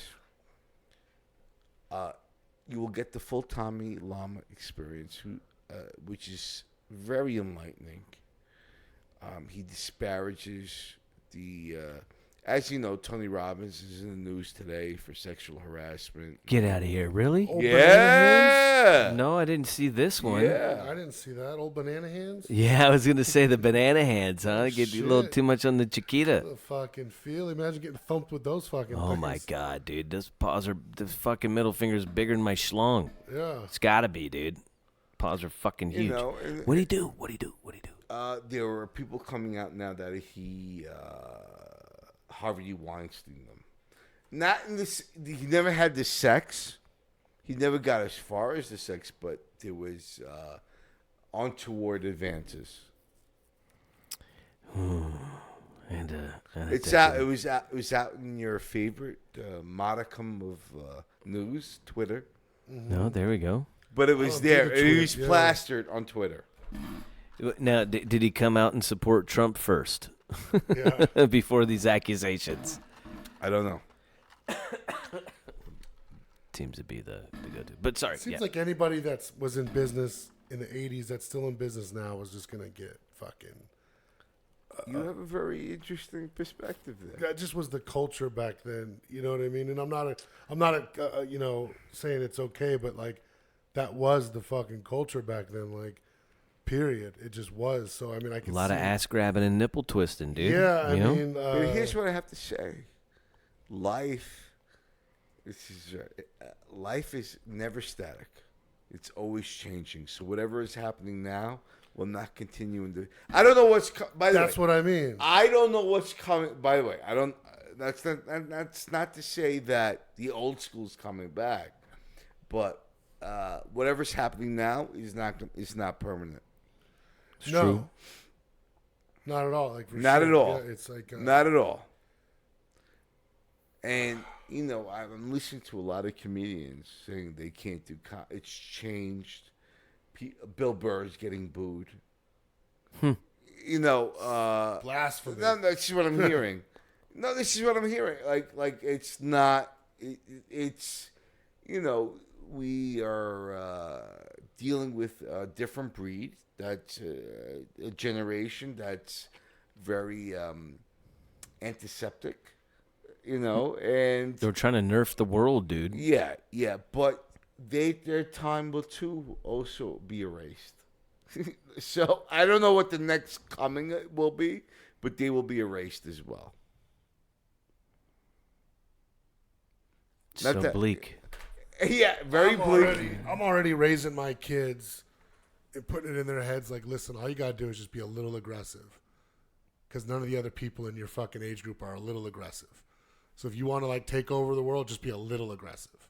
You know what I mean? Like just fucking just resist a little. Just be a little more aggressive because you're growing up with a bunch of like softies. You know what I mean? And it's And the only thing that will cure this is the next great war. And what's that? Whatever it is, it doesn't matter. It doesn't matter. I say the this. next great war is going to be Whatever the Civil great War war. on By the way, Facebook. I'm just saying a great war, but not based on anything. You're saying great by size, Yes. not by fucking it. Correct. Thank you for clarifying. This will It'll be a tremendous war. yeah. Greatest war. Beautiful war. It's the best war you've ever Most seen. luxurious troops on the ground you've ever seen. And then when there's a war and there's drafts or recruitments, it's going to be a. Could you imagine if they brought back the draft now with what we got Oh, in that Jesus. age range? By the way, Holy shit, they would dude. be bitch slapped. Wet paper towels. They would dude. be bitch slapped. Oh, bro, we'd be. They would be bitch slapped. Dude, they're already. Into commission. They're already like. Submission, excuse me. They're already trying to change like a lot of the shit that they can and do. They say and are. do in boot camp But and during shit. war, things change. Oh, 100%. Things change. Well, they won't be ready for it, dude. That's the scary part about it, you know. Ideally, you know. And by the way, war is inevitable. Well, with the systems in place that we have now. We could postpone. There's going to be wars. Oh yeah, well, like I said, with the systems in place now that we have, with the way, you know, the all wars are banker wars. All wars are banker wars. So, you know, All wars? all wars are banker wars because who's funding their own war? Nations. No, they get loans from the big fucking international banks. They fund both sides. That's how it all goes, dude. To the victor goes the spoils, and then they fucking chop up. See, these other countries, they get so indebted to these other nations. That's the whole thing. It's like this empire building, you know. Right now, the United States, we're in 8 countries. We're going on 9 if we get into fucking Iran. That's not good. We're so much in debt. Who keeps printing the money? You know, we could have. Here's the thing. I'm not a socialist. I'm not into this stuff. But dude, we could fucking have every fucking thing we want. We could have fucking speed trains. We could have free healthcare. We could have the best education. We could have the best roads. We could have the best of everything. But instead, we're going and fucking blowing up mud huts. You know, we're spending with $1 billion planes and fucking $1 million bombs. Yeah. We're, you know, who my buddy just sent me today. Take a look at this. Take a look at this picture, Mikey. My wife's got a fat lip on that one. Excuse me. Look at this. My buddy just sent out a picture of these planes out of the thing. He said these planes are $270 million each out at Nellis right now. Mm-hmm. These, I don't even know what the fuck they are. There's a whole bunch of them out there at Nellis right now. $270 million each. He's like, shit's going down. Oh, those are those radar imaging and satellite planes and shit. Well, we need to know our strengths. We got it. I don't mind. We need to know how good our weapons work, dude. But here's the thing. Yeah. Here's the deal. We're spending so much money on war, and you know what else? You know what else is good? What war are we in right now? Okay, well, we're still in Afghanistan, which has been an endless war. We're still in Pakistan. It's an endless war. We're over in Yemen. We're over in still in Iraq. Let's see, Yemen. Well, yeah, but are we at war?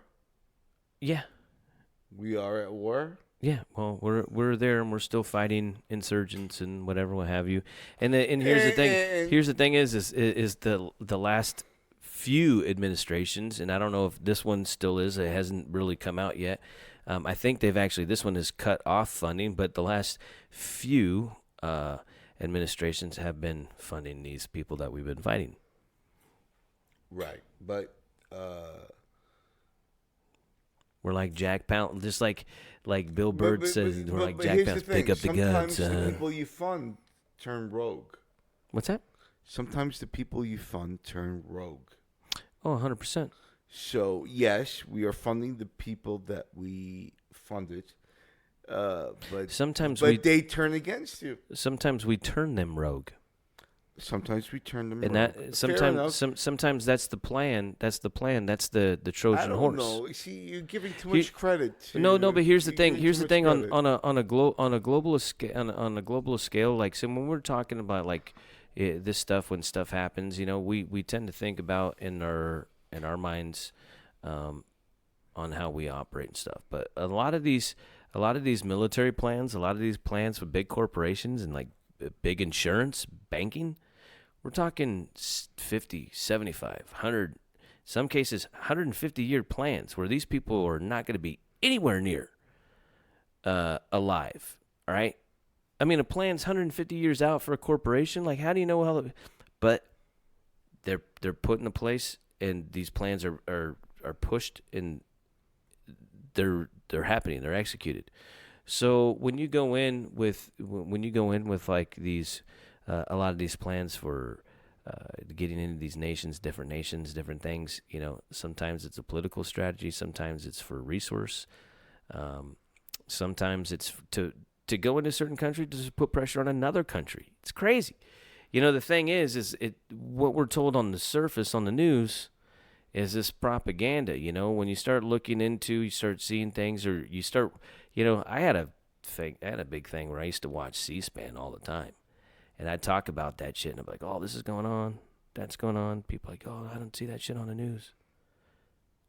Fucking came right out of the politician's mouth on C-SPAN, dude. Yeah. So don't tell me I'm fucking lying over here. I just watch this motherfucker,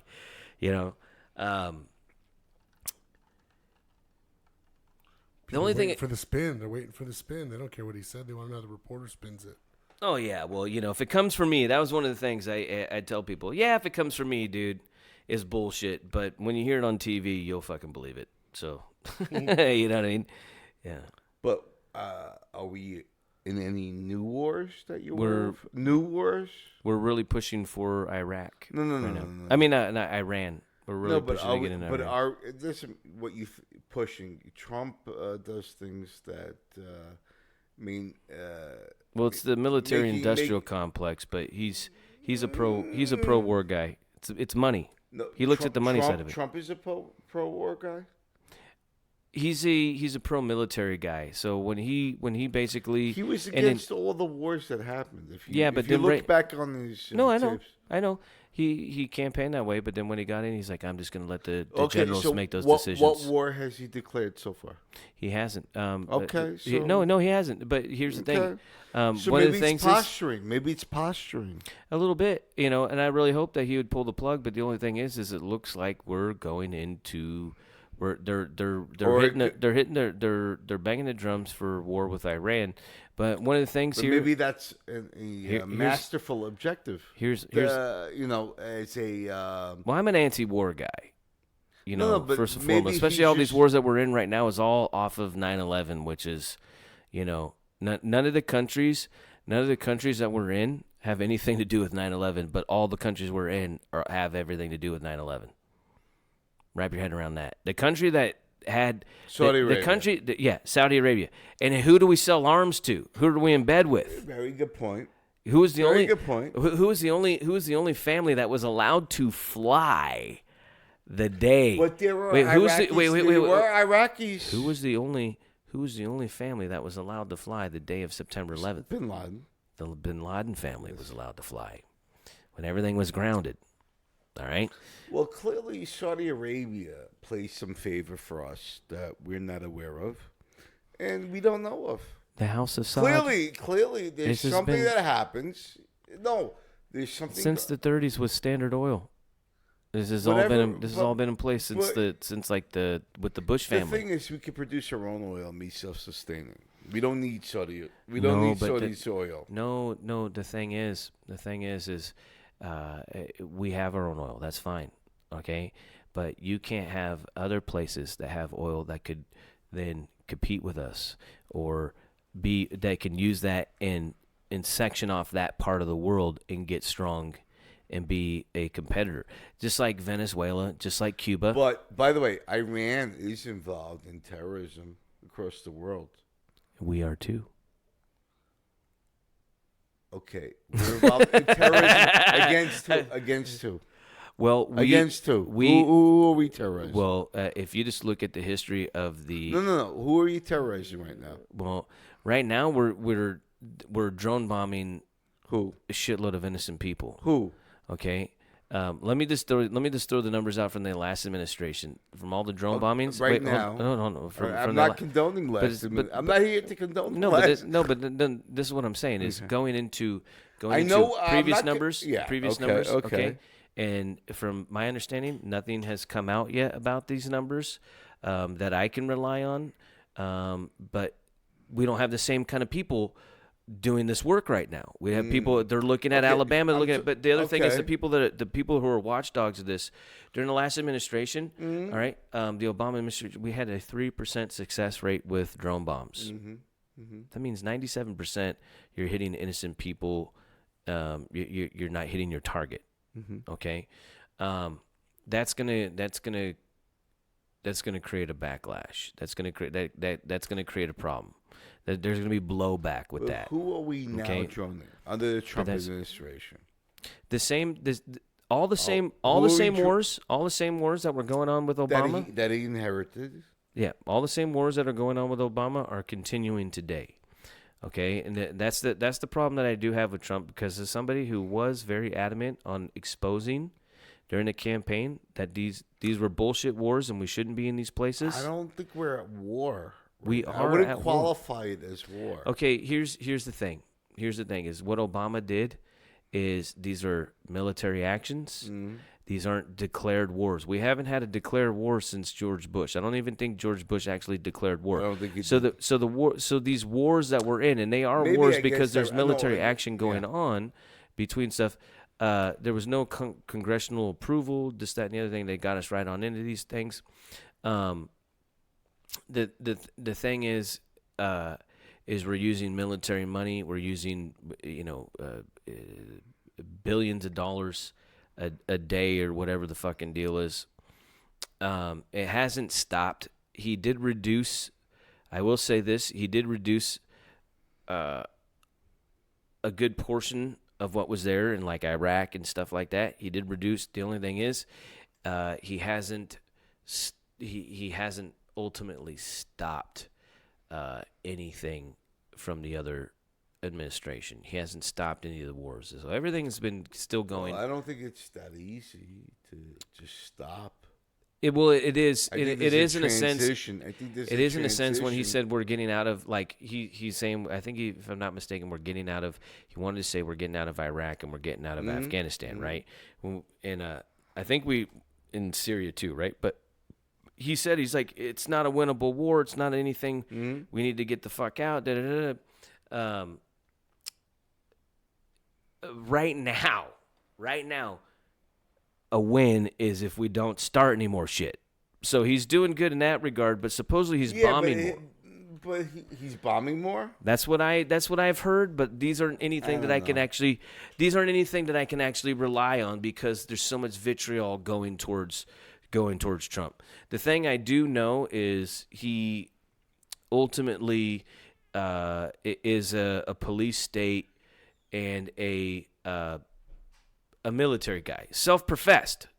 This is out of his words. He cites. Yeah, he says a lot of things. No, he says cites a lot of things. No, I know, but he definitely said one of the things I did like about Obama is they were working right at the end to at the end of his administration to eliminate or put severe restraints on civil asset forfeiture.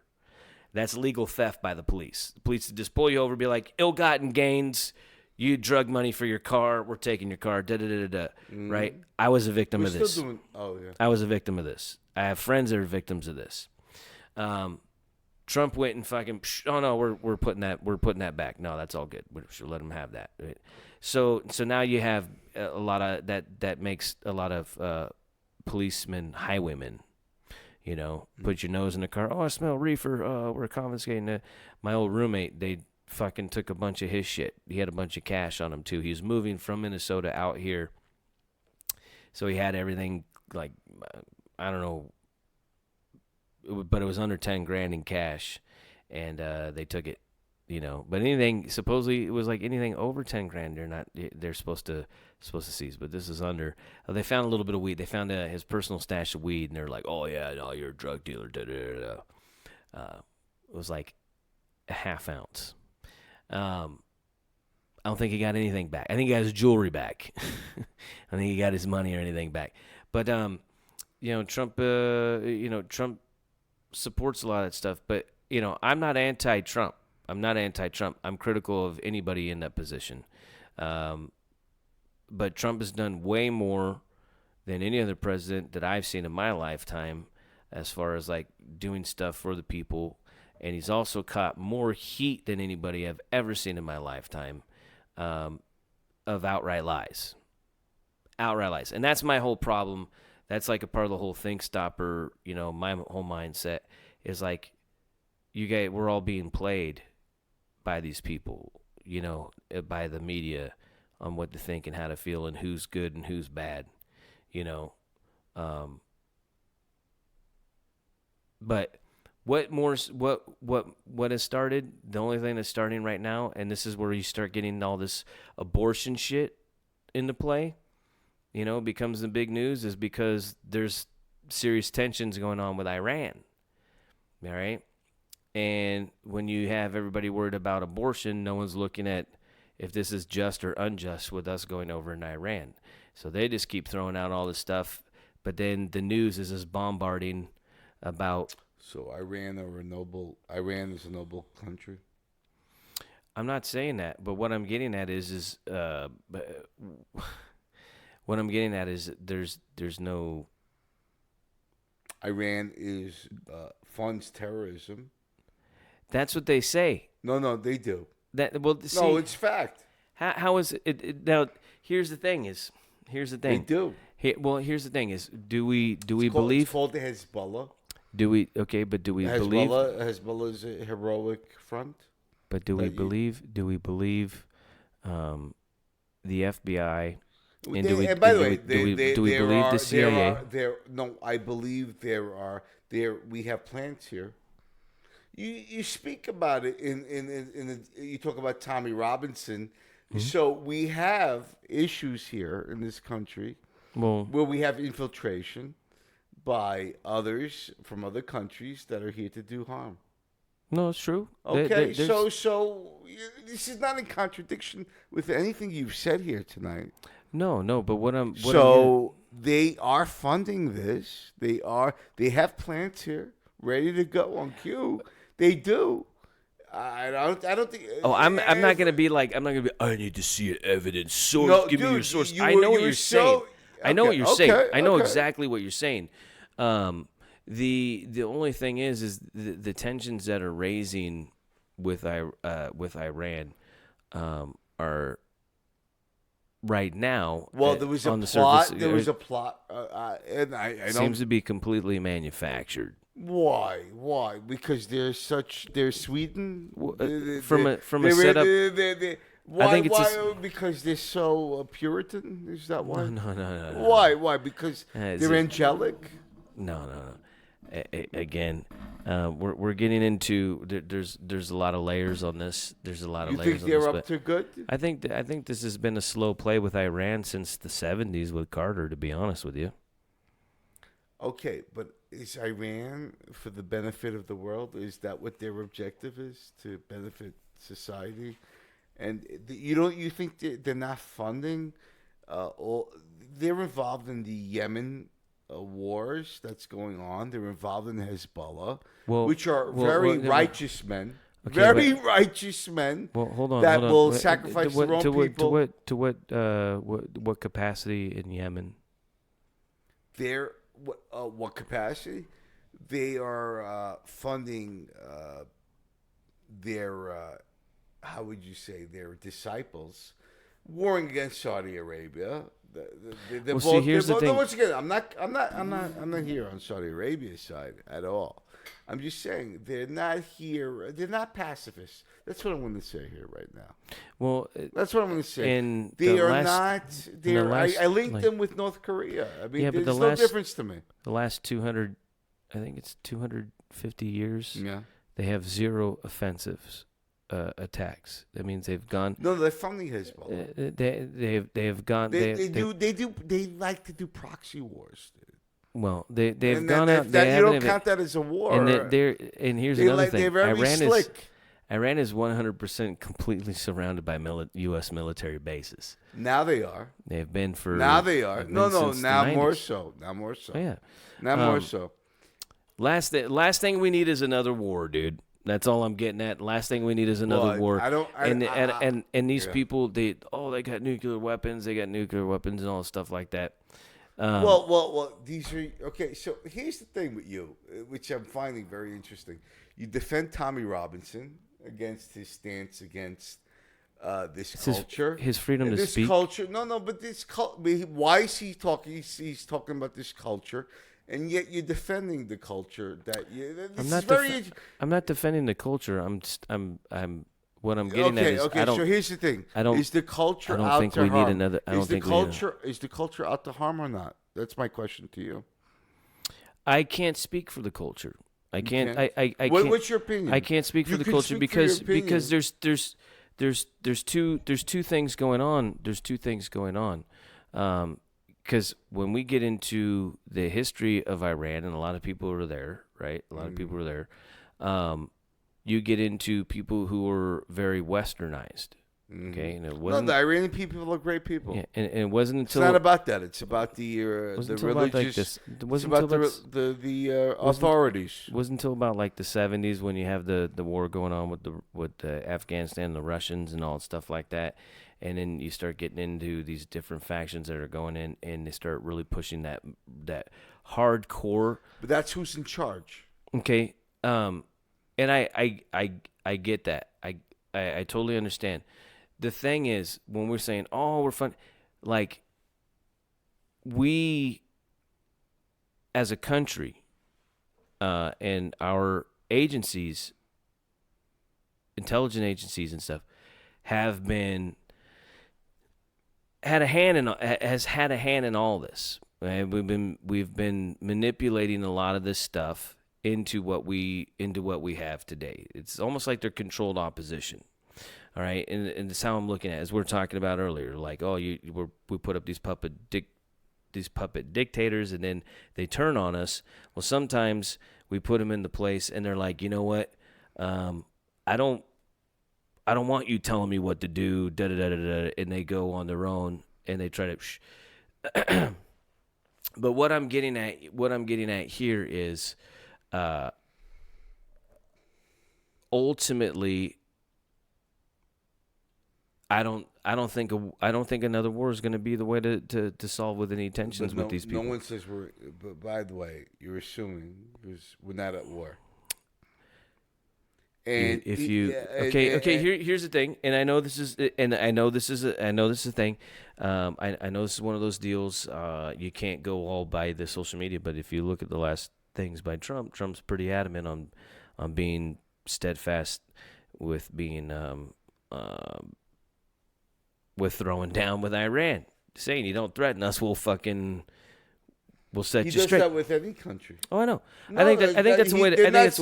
They're not singled out. I think that's the way to handle it. But ultimately, I don't think when it comes to wars, it is Trump's call. I think he's just there to support what the military-industrial complex He's says. also confronted North Korea and threatened them. Oh, I know. I thought he did that great. Nothing's happened. No, I thought he did that great. I'm on that nothing's level. happened. I'm on that level as I'd rather be an alarmist and So maybe to come up with better solutions than no, but war. maybe his strategy is they feel they're dealing with a madman, and they're afraid. Is it Mujahideen or who is it? Who is it over there? I don't forget. Ayatollah, whatever. It doesn't matter. Ayatollah, yeah. Whatever. And Squibbly bobbly bam. By the way, he creates fear. Who?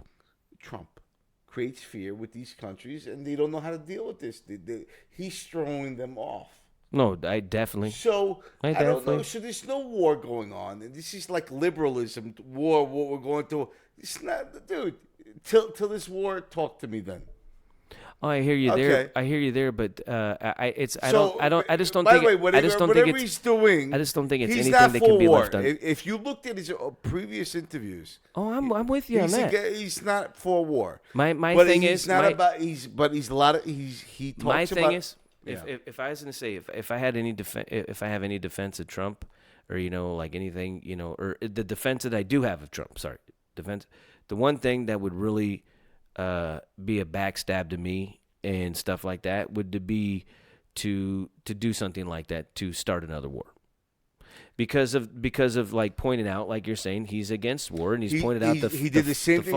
Whatever he's doing, he did the same thing with North Korea. All right, since you put it that way, that definitely makes me feel a lot more comfortable because. And they asked him if we're going to war. He goes, "I hope not." And that's what he does. He keeps other countries at unease. Yeah, here you there. And whether that works or not, I don't know. I'm not here to speculate, but that's what I decipher. Well, I was going to say that I think that's a good read. I think that's a good read from the data. I think that's a good read. You know what I mean? Like, because in a sense, like what I'm talking about, is a bunch of what ifs, and like you said, talk to me when this happens, but. When you look at what he's done with, as he did with like Syria, and he did with North Korea. Syria are no angels. No. With Syria, what he did was he was like, I'm gonna shut down ISIS over here, and I'm gonna drop the biggest bomb and shut down their fucking camps. Okay. Their deal. Okay. And he did. Yeah. Yeah. I don't necessarily. Agree with that, but at the same time, like the people that he dropped, and he accurately dropped, it went to the right place. Yeah, dude, those people I think need to be scrubbed from the fucking earth. You know what I mean? Like the people that are breeding that either hate. you think he knows what he's doing, or you don't. So either he's catering to the military complex, or he's not. And I don't think he is. I think he is. I for think a simple he does fact. what he does. Well, the thing is the thing narcissism. the thing that keeps me looking at the military-industrial complex when it comes to Trump is the fact that the wars haven't the wars haven't receded, but the big thing, and this is my problem, and this is why I brought up when I asked about Yemen. Is the fact that we're selling all these weapons to Saudi Arabia, who is fucking completely. It is called the most horrific war crimes in our modern history that's being handed. And we're selling them the weapons, what they're doing. So you have the richest country in the world, Saudi Arabia, killing, bombing, destroying, maiming the poorest country in the world, who has no military. They only have these rebels. They don't have a military. They don't have But like. Iran is funding those rebels. But we were funding them too. That was the thing. But what I say, Both sides. sometimes the people you fund turn rogue. Oh, I know. Well, NWO. well yeah, there you go, right? Well, Okay. Well, look so at the NWO makes the Four Horsemen look good. That's all I'm going to say. Oh, there you you understand? That's it. You understand I'm this done. layered? That's all I'm saying. Okay, I'm giving you very layered context here. Okay, No, I hear you. Both of you guys understand what I'm saying very well. No, I hear you. I hear you. I hear you. But it was like Russia was in war with Afghanistan. Yeah. So we funded, which ended up becoming the Taliban and Bin Laden. Yes, and they sometimes the people you fund, like your children, turn against the parents. Well, then. Yeah, this is life. This is what happens. I'm just telling you. Oh yeah. Well, So that or sometimes, yes, we funded them. We're not funding them anymore because they've turned rogue. well, or they're just patsies. They're not patsies because they. We could then fucking commit a false flag, and then blame these people, take them out, Sure. and that's been done. That's been done in history plenty of times. Yeah, absolutely. But sometimes it's not the case. Who's to discern? Do you know who Tim Osman is? I don't know who Tim Osman is. He was the most sought out and hunted person on the planet. I don't know who he is. So, You said his name. You said his name earlier. You Just said in- Tim Osman. Yeah, you said his name just a minute ago. Not Tim Osman. You said Osama bin Laden. Oh, okay. Tim Osman. That was his CIA name. His name. Okay, yes. When he was over here in the States, Once was again, a CIA agent named sometimes the Tim pe- Osman. Okay. Obama? Sometimes, yeah, No. no. I'm like, what? The Bin Laden. Yes, Osama. yes, we funded Bin Laden. But like I said, and I've been saying this, sometimes the people you fund turn rogue. They turn rogue. Me. So, Have gone rogue. So okay, you fund someone to think they're going to fight for your side, and they turn against you. So that happens in life, like your children. Yeah. Well, Okay, there you go. Well, it's they rebel against their parents. They're tortured. It's they fight for their independence, and then once they get a certain level of independence, Okay, they want to be. So when you say that they funded them, yes, they funded them for a reason, and then they turned rogue. Sometimes they fund them because they're, again, ordo ab chaos. Order out of chaos. It's. Okay, but regardless, You can use them. You can think use are them gonna for be- the Hegelian dialectic, the problem, reaction, solution. The thing is, if you're funding people, sometimes they take your money and they go fuck yourself. Yeah, it's true. Okay, Look at Doc it Brown. He goes took back- the plutonium from the Iranians, and he gave them for a took it? bomb. Who? The Libyans? Was that? Wasn't it the Libyans? Well, was it the Libyans? I it thought it was was the it. Yeah, it Libyans. was the Libyans. Yeah, it was. Those were the terrorists at the time. It was the Libyans, or no, was it the Libyans? It was Yeah, Libyans. the Libyans or the Lebanese? No, it wasn't Lebanese. It was Libyans. The Libyans, yeah. Back to the Future, Doc Brown. He took the plutonium, and instead of making a bomb, he gave him old pinball parts. He gave him the old switcheroo. Yep. Yeah. Fucking Libyans in a VW bus, dude. But by the way, Savage times. But you have to come to peace with yourself. What that culture is all about.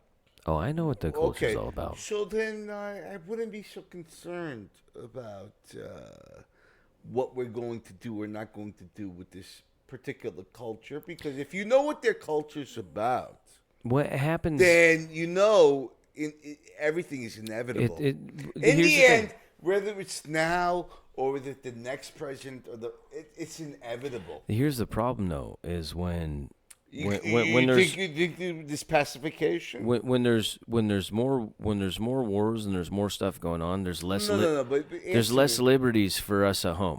Okay, And that's a fine. fact. Okay, but this culture that we spoke of earlier, you think there's a peace in that? culture? No, there definitely isn't. So You know, does and that have that's to one be, of the does things. that It's, have to be dealt with? Is my question to you. no, it does. It definitely does. Okay, so then that's all I have to say about that. That's all.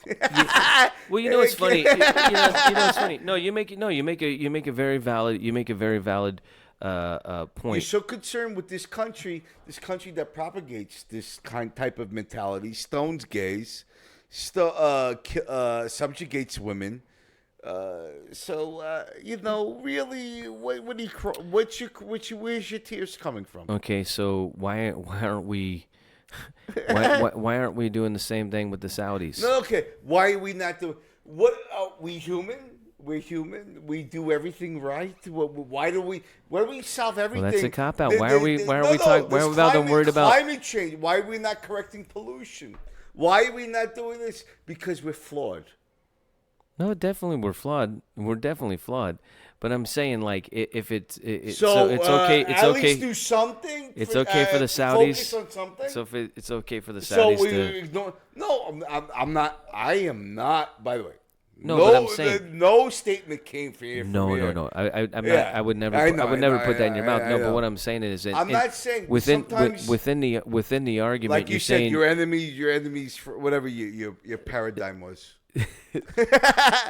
Your enemy is your friend. Right. So sometimes, like NWO and Four Horsemen, sometimes one is a darker shade of evil than the other, and you have to deal with it at a compartmentalized level.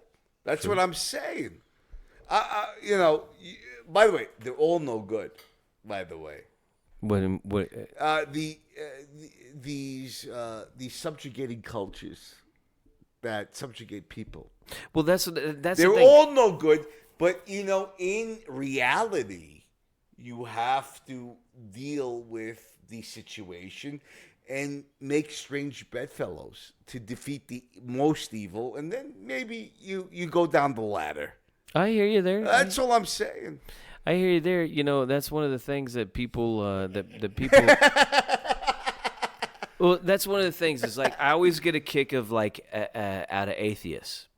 I always get a kick out of atheists. So they're like, "Oh, your religion's stupid. You're this, that, and the other thing. Da, da, da, da. We're so much smarter, science, and all stuff." You know. And my argument here, whether you're anti-Christian or you're anti-religion on any side, Muslim, whatever, but whether you believe in it or not, the people that make decisions in this world do, and they operate that way. The people that do things that alter the course of our lives in where it careens off to after an event happens, they believe in the religion, this religious doctrine, this way of life. They make their decisions that way that affect us. So whether you believe it or not, you're in it. You know what I mean? So you have the radical. Never thought of that. You have that way. you have the radical Islam, you have the radical Muslims, right? And they're out there, they're doing their thing, right? And then you have the Christians, you have the hardcore Christians, and you have, but then like everybody's pushing with that stuff, but then there's this like, hey, dude, I'm just trying to live here, and we're caught up. We're the fucking victims. Yeah. You know what I mean? It's kind of like the no vote is the majority every time. So technically, we shouldn't have a president. We shouldn't have a fucking mayor. We shouldn't have these people in political office, because ultimately, out of the population, the vote was decided by the people who don't want you there, could care less if you're there. You know what I mean? Like the no vote is the majority every time. But this is the type of rule that we're accustomed to. Whether it's monarchy or whatever, we are, through our time. We're perverse. We need leaders. I'm just saying that this is the way we are accustomed to. And this is what we've been doing from time memorial. Yeah. This is what we do. So, it needs to stop. Well, good luck with that. Good luck with that. One podcast at a time. Okay. But we have, this country was settled on this Constitution, and good luck with changing that. No, the Constitution stays put. Constitution's, We have a president. It's we have branches, and good luck with that. Otherwise, it's a coup or it's a usurpation. This is the thing that I am big on, and it's funny is we talk about we don't watch TV shows and stuff like that. There's one TV show that I actually watch right now. It's called Billions. And I think this is the third or fourth season, but it's about this dude who made a lot of money on insider trading during the World Trade Center attacks. Like when shit was going down, he was like making last minute fucking trades, fucking making big money, and then he became like this big firm and da-da-da. And it's a really good insight on like, because of all the shit that I know about politics and big business and Wall Street and stuff that I learned, and you're watching this and they act it out on the show and you're like, wow, this is really accurate. Like this is a good education, and people should actually watch the show. It's a good show. Billions. Don't look for the acting end or the story's unbelievable. Look at like the political maneuvering shit's going on. You're like, wow. Well, one of the things is I follow, and I'm a political atheist. I don't, I'm way more right-leaning than I am left, obviously, I'm more libertarian, whatever, but I don't have any side. I follow trends journals. I pay for my news. It's when I was talking about the Madsen report, you have to pay for it. Well, I wasn't willing to pay for that. But other stuff, investment news, world news, I pay for guys who do deep research and stuff like that.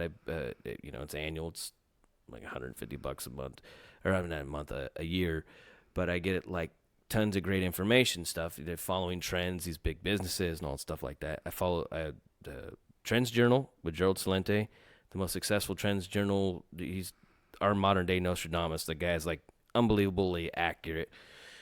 And then the other one is the Dollar Vigilante, Jeff Berwick. Same thing, kind of more modern. Anyways, blockchain voting. All right, these guys are big into Berwick's into cryptocurrency, but the other guy, he just follows the trends.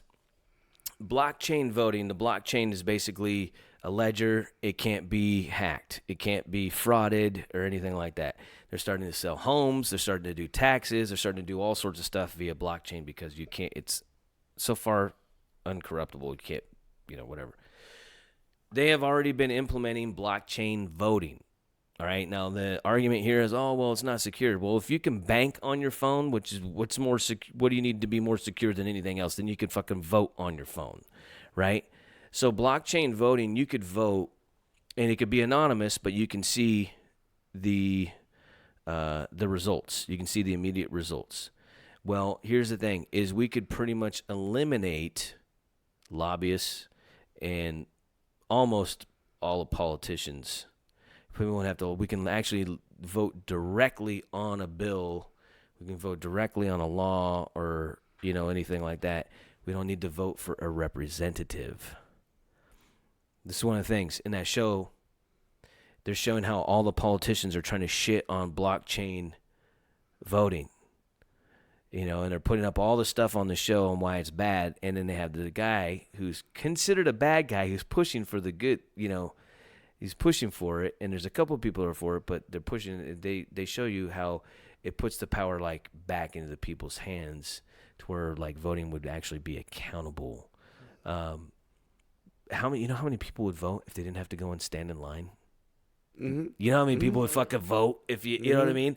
You know how many people would vote if they could fucking just do it right there on their phone and they know that their fucking vote isn't fucking corrupted or you know what I mean, like anything like that.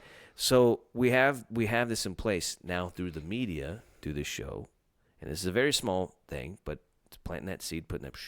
They're making it out to be a bad thing, and the guy that supports it is kind of a bad dude. He's kind of like a hero / anti-hero type thing, but at any rate. I think blockchain voting would be the way that we could actually make a change. Getting rid of politicians. At least reducing their they need to be there to kind of represent, but now they don't get to go. They don't get to vote. You know, they don't get to vote on Capitol Hill. We vote. We can vote directly on it. I don't know. I mean, seriously, do you honestly believe that people in California actually voted for for them to raise taxes on their gas? Do you really think they did that? Once again, if I'm listening to, see, I listen a lot. I listen more than I talk. And when I listen to you, we're talking about mad people. Yes. Okay, so if they're not normal, and according to you, these people are abnormal, the ones that vote for their representatives in California, I would make that leap of references in logic, so they're not normal. So yes, they would vote against. Yes, because they're irrational, they would vote against their gas. They would have their gas raised to protect the environment. But they feel endangered. So I listen to everything that's happened here tonight. Regardless of the accusations that befall upon me. Look out. But I listen to everything. And so according to you, I'm just talking with your logic. Yes, they would. Yeah, probably. Yes, they would. Because for the moral good. For the greater good. For the even better. For Mother Earth. Yes. Yes. Isn't that why they let their fucking fires? Isn't that like they wouldn't let them clean up the brush, and that's why they had such big fires? It's one of the reasons. Right? I mean, it was like the liberal fucking like lunacy behind that is like crazy. I forget exactly, but Trump was like, "Yeah, if you clean that up, that Rake. you would." Yeah, if you rake the leaves, and everybody's like, if you rake leaves, but it was, It's an actual term. You know, it's used like it's an actual term, and everybody bashed him for using it. Yeah. It's hilarious. Like they were like, yeah, it's ridiculous. That's the problem is he'll throw out like real shit and then just pounce on it. You know what's funny though?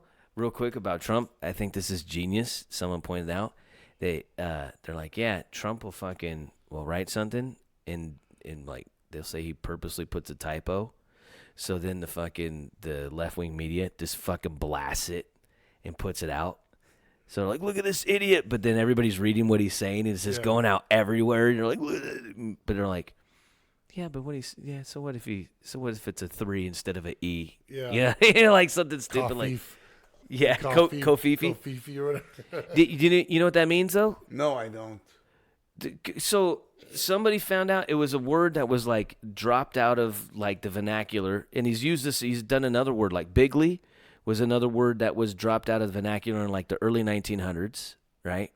But bigly. What is kerfuffle? So kofifi means and this is the phrase, in the end we win. Oh, right? Nice. So where's that derived from? It's something from like medieval times, some like medievals, like from the 1200s or something like that, right? Game of Thrones word. No, but, Figured it out on Game of Thrones Scrabble. But so trip this, right? So when he wrote that, I think I'm paraphrasing, but this is like the quote. It was something like, "The unfair media is coming at us." But we still do what we do, or it doesn't phase what we do. Kofifi, right? And everybody, oh, he's an idiot. But what he basically said is the unfair, biased media doesn't matter what they do. Kofifi or something like that. In the end, we still win. Dude's a genius. You know what I mean? Like just because you're not red. But did he deny that? Well, I read something that he retracted that or. Something to that extent. I think I don't think he came up with why he typed that. What I think it came up was it was an autocorrect thing or da da da da. Yeah, so you said autocorrect. Right, but it was like autocorrect's not gonna change it to Kofifi. It's gonna put it as coffee. So that defeats right? but that defeats your argument of what he meant. If he's saying it's autocorrect situation, then I think you that's. can't say. I think that was the defense. But Why is he defending it if that's a real word? I don't You know. wouldn't defend something that's a I don't true think word. he. I don't. I really, honestly, I don't think even he think did. he's. I don't even think he came out and said anything about it. To be honest. Well, our Google Master can find out. Oh shit, I got work to do. Our Google Master, he knows everything. I like how you butter me up with the compliment. You know, the title of master makes me pick up my. You know what I mean? It's very, very smart. Dude. I listen to. But I mean it. There's no hostility. Yeah, Kofifi defense. Is that what you? Yeah, type in? Kofifi defense would be a good thing. It's like COV. It was like COV, right? No, I don't know. I know CO. Maybe it was. I don't know. The Kofifi defense. That's what I typed in. Article I pulled up was they're revisiting it. USA Today 1 year later. How a late night Trump tweet turned into a phenomenon. So let's see what he says. Okay. We can't just go dead air. We got to at least. This, you know what? This is what Trump wrote in response to that. Who can figure out the true meaning of Kofifi? ? Enjoy. Oh, so that was his response. So he meant it. Wasn't a coincidence. And people found out, dude. People. You know what's weird? It's like I never really just got too far into it. Says Spicer offers cryptic explanation for Trump Kofifi tweet. I get most of my Trump news from the comedians I follow on social media by the memes they make. And then I got to go figure out what the fuck they're talking about. So I do it. It's kind of like a reverse thing. If you go to Trump.news, there's a Mike Adams from the Adams Report, or Mike Adams from Natural News. He started his own thing to counteract all the anti-Trump stuff. Did you see that? Yeah, I did see that. That was fucking weird, right? Splashed out of there. That was weird. But yeah, if you go to Trump.news, you actually, like, when people are like, Trump said this, he's like, this is what was said, and this is what they're saying, you know. They just don't update it like every second of every day, so a lot of it's like old stagnant news. But what's the llama coming up with? Did you find Kofifi? I have not. He's like, no, but I got 2 bookings. He's like, I got 2 bookings and my Uber's almost here. The Broadway medley. What's Kofifi supposed to mean? Oh, you looked up the definition. What does Kofifi mean? Yeah. The internet defines Kofifi. I'm telling you. But I'm not. Okay. Oh, it's funny. It's dictionary.com. All the stuff comes up. Urban Dictionary.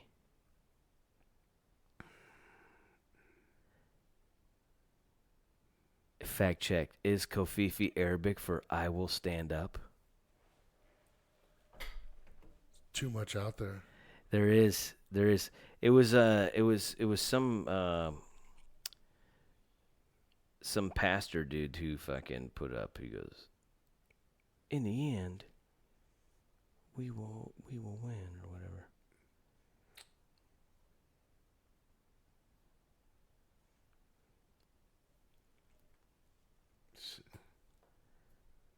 Well, you got your work out there, ThinkStoppers. You got to find the Kofifi deal.